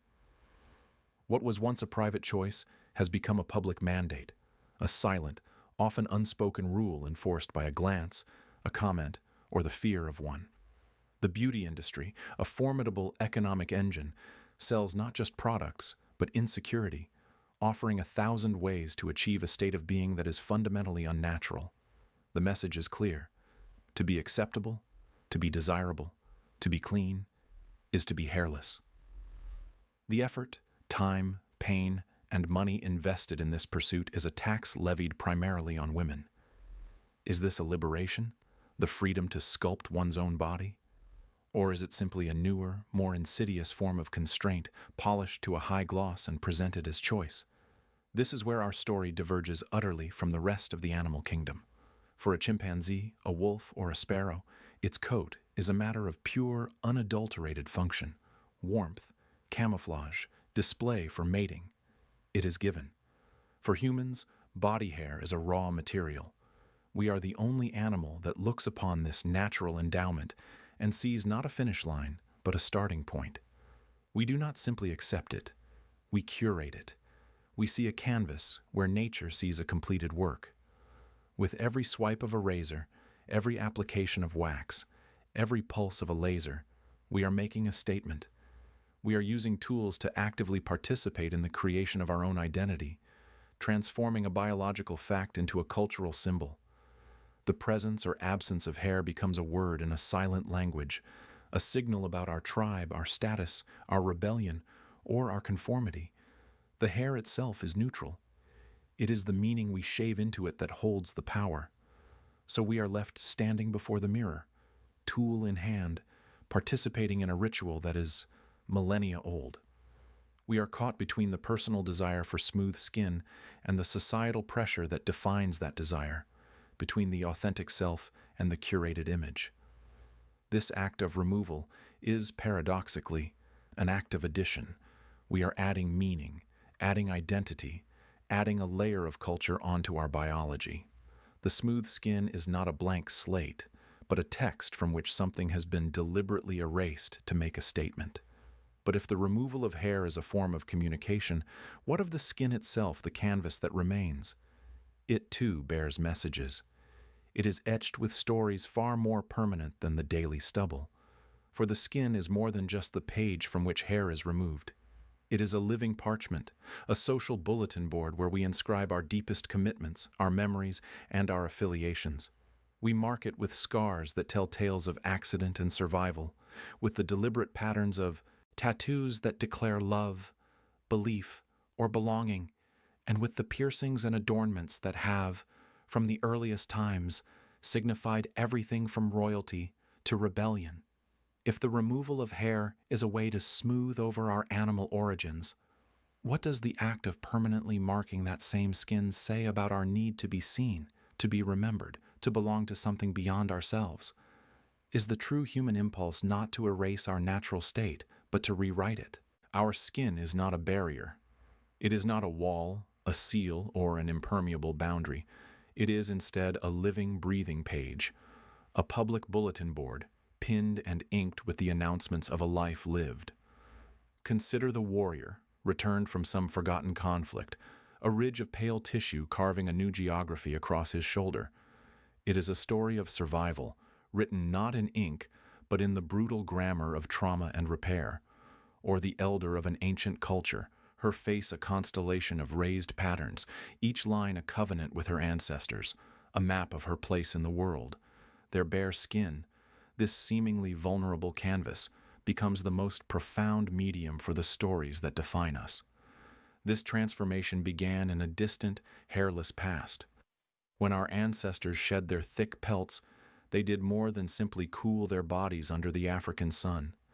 They unveiled a vast, blank expanse of potential. No longer hidden beneath a uniform fur, the body was laid bare, a pristine landscape suddenly available for inscription. This was an evolutionary accident that became a cultural revolution. What was lost in physical protection was gained in expressive power. This new, naked surface demanded meaning, and we were compelled to provide it. We began to write upon ourselves, to use the skin as a slate for the symbols of society and spirit. The body became a walking text, its messages visible to all, a continuous performance of identity, belief, and belonging. This knowledge is etched into our very flesh, in ways both voluntary and inflicted. A scar is rarely just a scar. It is a memory made permanent, a testament to a moment where the world intruded and the body fought back. The smooth, shiny flesh of a healed wound is a badge of resilience, a silent announcement that the bearer has endured. In many cultures, scarification rituals transform this passive process into an active art. The controlled injury, the deliberate raising of keloid patterns, becomes a rite of passage. The pain is the price of admission into a new social state, adulthood, warrior status, spiritual readiness.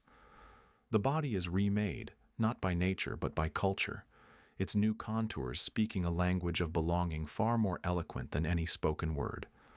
Then there is the ink, the deliberate and permanent stain of tattoo. Where a scar is a story of damage and recovery, a tattoo is a story of pure intention.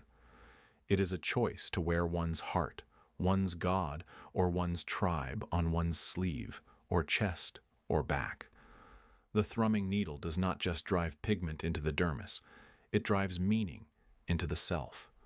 For the Polynesian navigator, the intricate patterns charting his voyages were a necessary resume, a logbook etched into his skin. For the modern individual, the chosen image might be a private totem, a public declaration of love, or a memorial to loss. Each tattoo is a sentence in the ongoing autobiography we compose on our skin, a permanent piece of art in the gallery of the self. And what of the pierce of jewelry, the stretch of a lobe, The gleam of a stud in a navel, the weight of a ring in a lip. This is a different kind of language, one of adornment and alteration. It is the body acknowledging its own potential as a scaffold for beauty. The metal against the skin creates a contrast, a tension between the organic and the crafted, the born and the made. It highlights a specific point, an ear, a nose, a brow, and declares it worthy of attention. It is a celebration of the body's ability to incorporate the foreign, to make a piece of the external world a part of its own intimate landscape. The hole in the flesh is a doorway for identity. Compare this rich tapestry of human expression to the world of our furry cousins.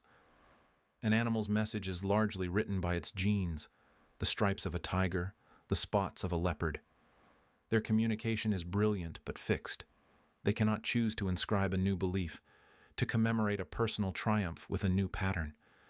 Their canvas is predetermined. We, the hairless ones, were granted a unique emptiness, a void that cried out to be filled.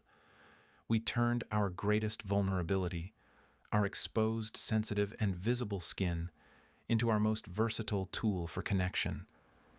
We expanded the purpose of skin far beyond its biological mandate of protection and regulation. It became our primary instrument for social signaling, a dynamic billboard that could be updated, revised, and personalized throughout a lifetime. But this powerful tool of communication, this bare canvas, came with a hidden, paradoxical cost. For if the skin is a bulletin board for our triumphs and affiliations, it is also a fragile shield against a hostile world. Its very sensitivity, which allows us to feel the caress of a lover and the warning prick of a thorn, also makes it exquisitely vulnerable. The same sun that warmed our ancestors and illuminated their symbols also bombarded them with invisible arrows. The price of being a walking story was to become a walking target. We gained the ability to tell the world who we are, but in doing so, we expose the very material of our being to a slow, silent, and insidious threat. The skin that broadcasts our identity is the same skin that must bear the scars of that exposure. What does it mean that our chosen medium for beauty and meaning is also the organ most susceptible to the universe's most casual violence? Consider the human body not as a finished product, but as a living parchment upon which countless evolutionary debates have been scribed, argued, and settled. Some of these debates are written in bold, obvious script, the opposable thumb, the massive brain, but others are subtler, written in a faint ink that only becomes visible under the heat of a specific question. One such question revolves around the seemingly simple fact of our relative hairlessness, a trait that on its surface appears to be a vulnerability. Why would we shed this protective fur?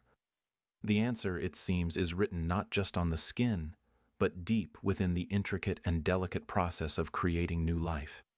It is a story of a thermal tightrope walked across 9 months, a narrative where the very future of a species hinged on a mother's ability to stay cool, yet protected. When a woman becomes pregnant, her body undertakes the most profound metabolic construction project imaginable. It is not a quiet construction site. It is a furnace of activity. Her basal metabolic rate skyrockets, generating a significant and constant surplus of heat.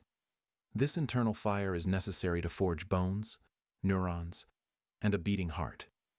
But it also presents a critical danger: overheating. For the developing fetus, especially in the crucial first trimester, an elevated core temperature is not merely uncomfortable, it is teratogenic. It can cause catastrophic errors in the delicate choreography of cellular division, leading to neural tube defects and developmental failures. The mother's body, therefore, faces a thermal paradox. It must burn fuel at a furious rate to build a new human, yet it must also remain impeccably cool, a serene sanctuary amidst the internal storm. In this intense biological drama, a thick coat of fur transforms from an asset into a liability. It becomes a blanket trapping the very heat that threatens the project's success. The evolutionary pressure for efficient cooling was not just about comfort. It was a non-negotiable demand for fetal survival. The loss of body hair emerged as a brilliant, sweeping solution. a permanent opening of the body's windows to allow the internal heat to dissipate freely into the air. But evolution rarely offers a solution without introducing a new problem. Stripping away the protective fur exposed the skin to a different, equally dangerous threat: the sun. Its ultraviolet radiation, while a source of vitamin D, carries a devastating double edge.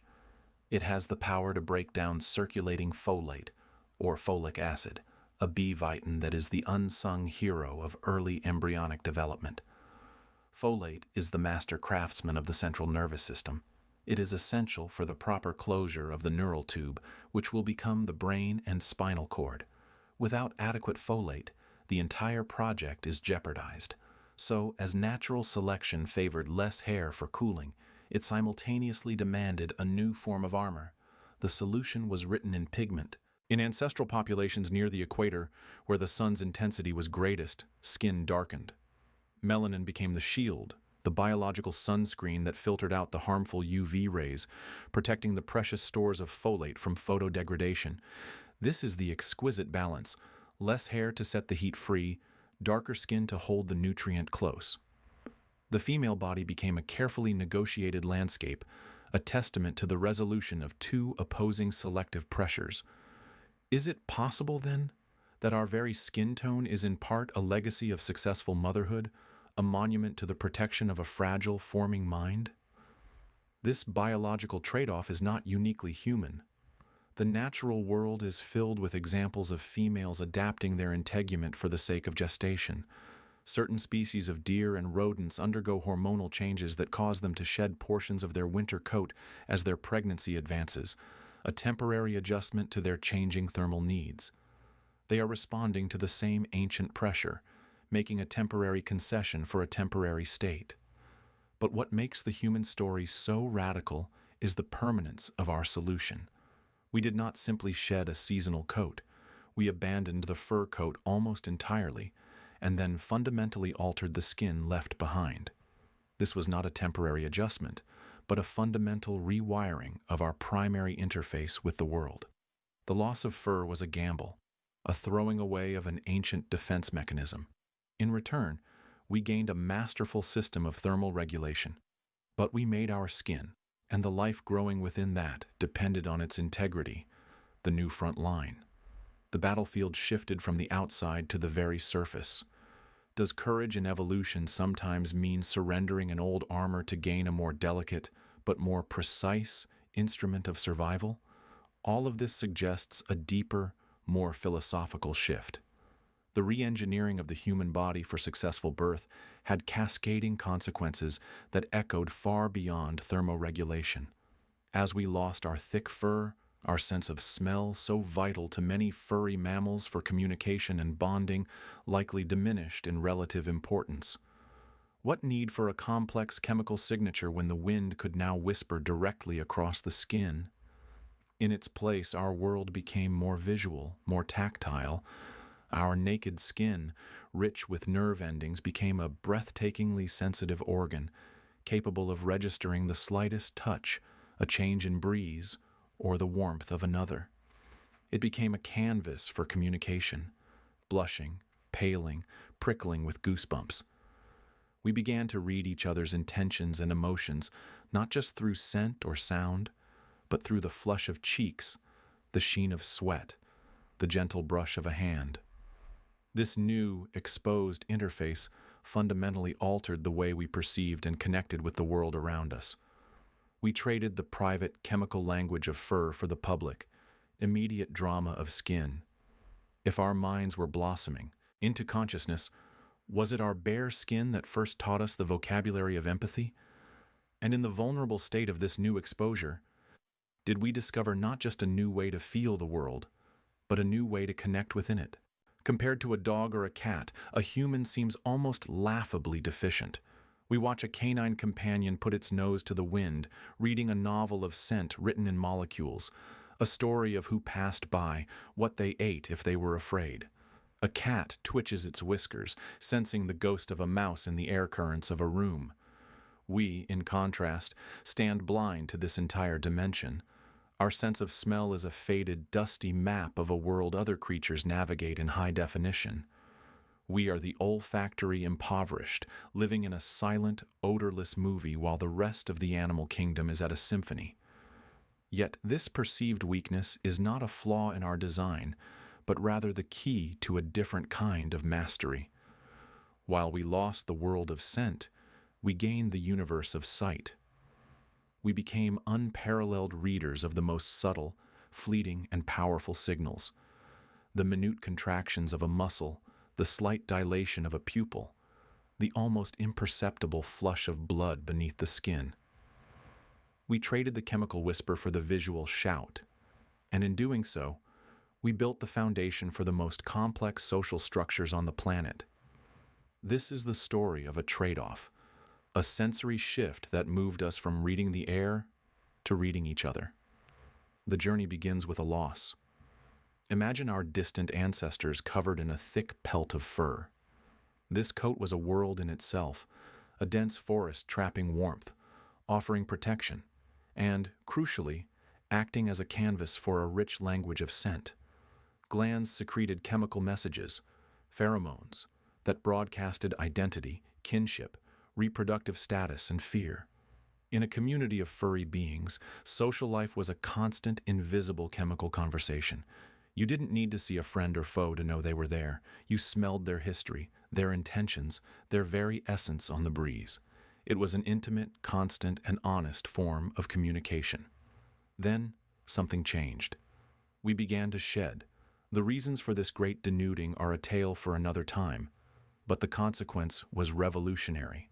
As that insulating layer of fur receded, it revealed something extraordinary: naked skin. This was not merely a change in thermoregulation.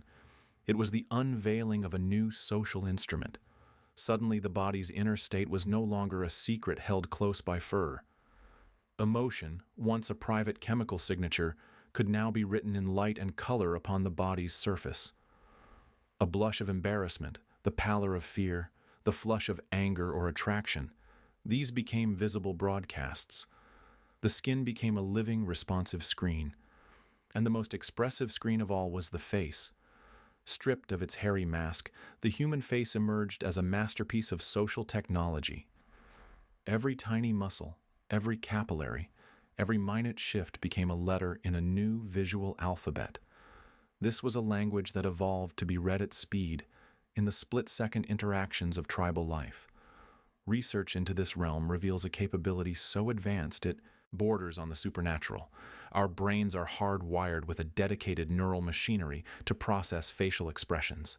We can detect a flash of anger, a tightening around the eyes, a slight snarl of the lip, in less than a tenth of a second, before the conscious mind has even registered the sight. We can distinguish the subtle, genuine crinkle of a joyful eye, the Duchenne smile, from the polite, false pull of the mouth muscles. This isn't just observation. It is high-speed, intuitive divination. This skill provided an insurmountable advantage. In the increasingly complex web of human social groups, with their alliances, deceptions, reciprocities, and hierarchies, the ability to quickly and accurately gauge intention was a matter of survival and success. Could you trust this person? Was that a threat? Does she understand? The answers were no longer hidden in scent, a medium that lingers and blends.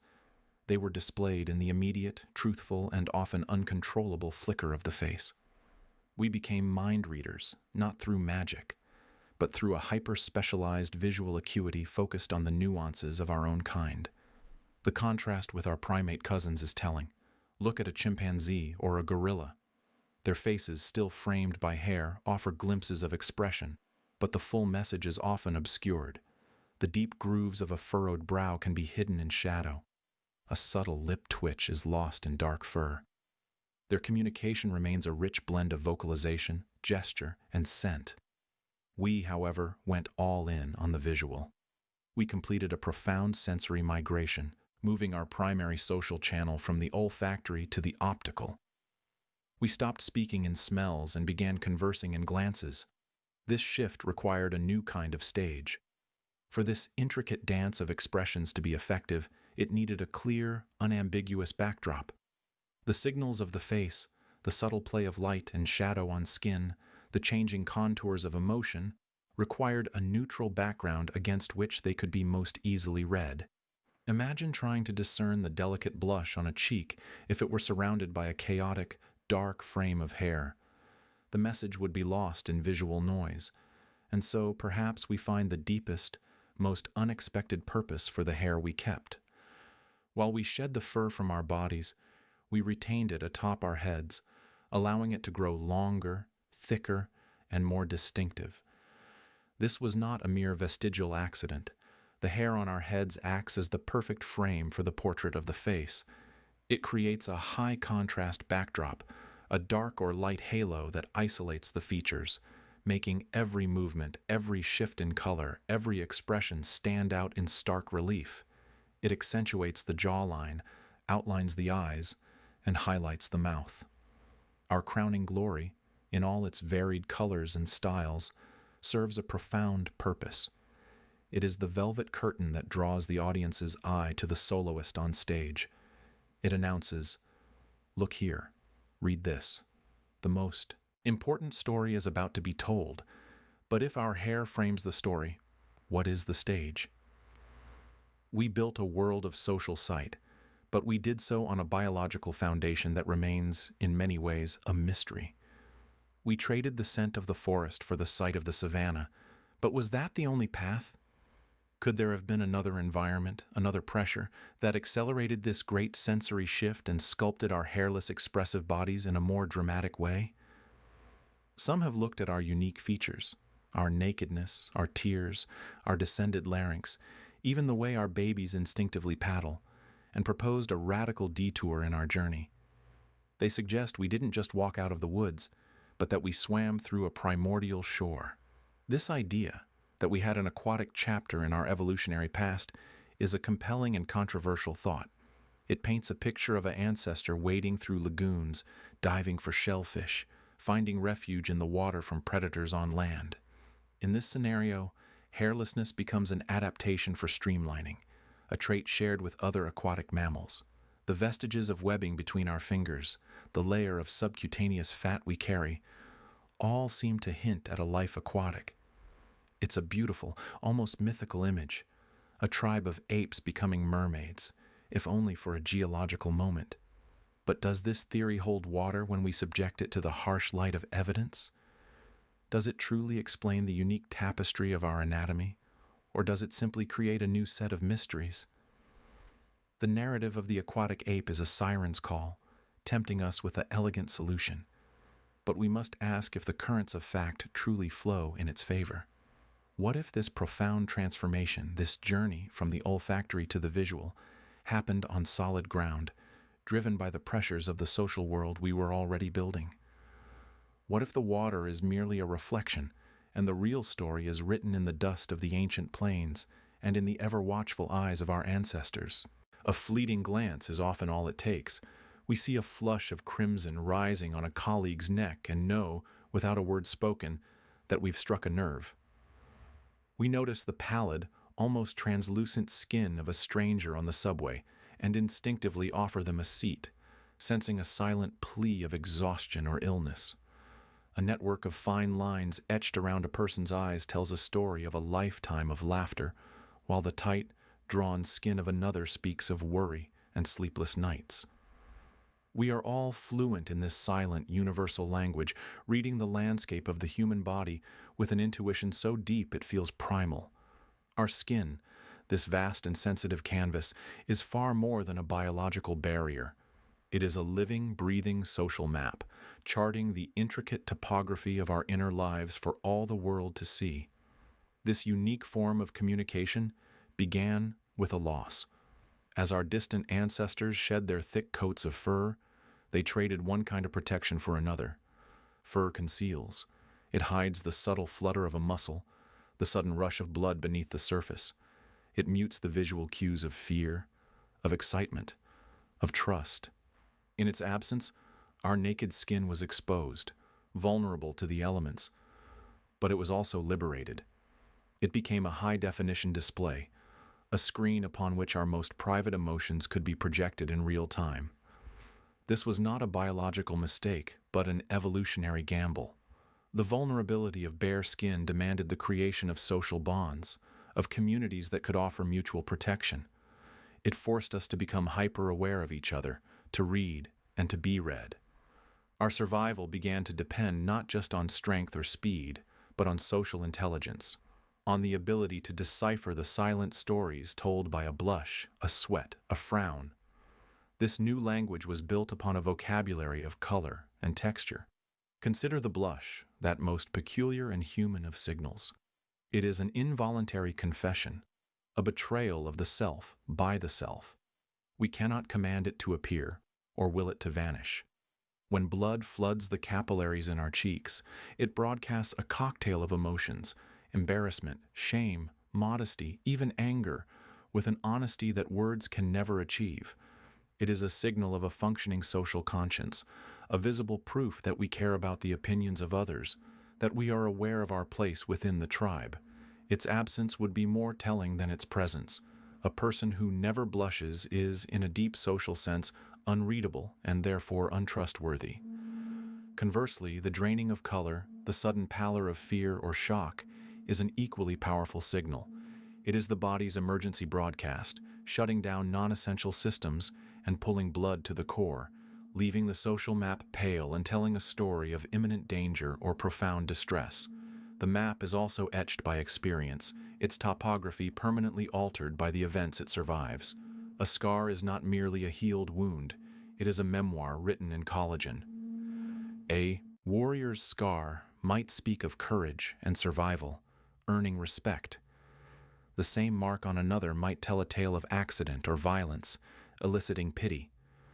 We read them, consciously or not, and adjust our perceptions accordingly. Even a bruise, that temporary constellation of blue and purple, tells a short, sharp story of impact, of a momentary lapse in grace or a sudden encounter with force. These markings become part of our social resume, clues that others use to piece together our history and our character. We learn to present some and conceal others, understanding that our skin is a curated exhibition of a life lived. This sets us apart in the animal kingdom. Most social mammals navigate their world through a symphony of scent and a chorus of sound. A dog sniffs the air to understand fear or aggression. A wolf's posture and growl define the hierarchy of the pack. Their social signals, while complex, are often shrouded by fur. For humans, the primary channel became visual. We turned our faces and our bodies toward each other, making eye contact, watching for the subtle twitch of a lip, the slight narrowing of an eye, the telltale flush on the cheek. Our skin became our most honest instrument of social negotiation, allowing for a nuance and immediacy that scent or sound alone could never provide. It is the difference between listening to a radio drama and watching a film in high definition. One engages the imagination, the other provides a wealth of explicit, undeniable detail. And if the skin is the canvas for this profound expression, then the hair upon our heads provides a striking, paradoxical frame.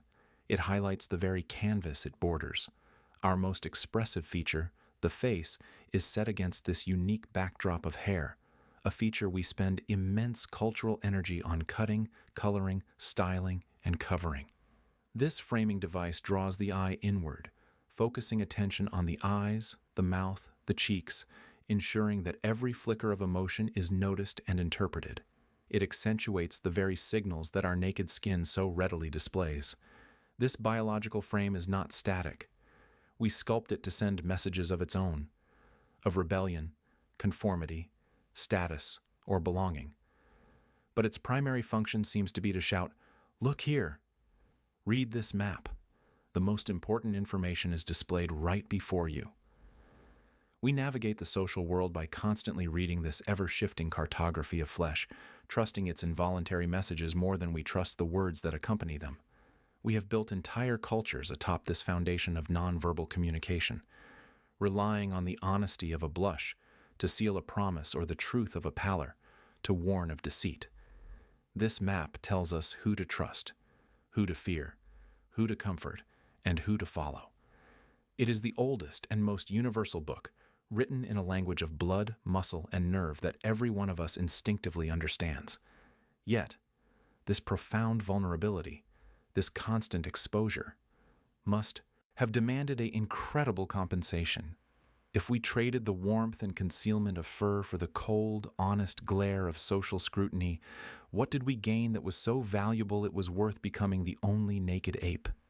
What immense advantage could possibly justify turning our bodies into open books, forever readable by both friend and foe? The answer may lie not in the stillness of observation, but in the relentless, burning motion of the chase under a savage sun.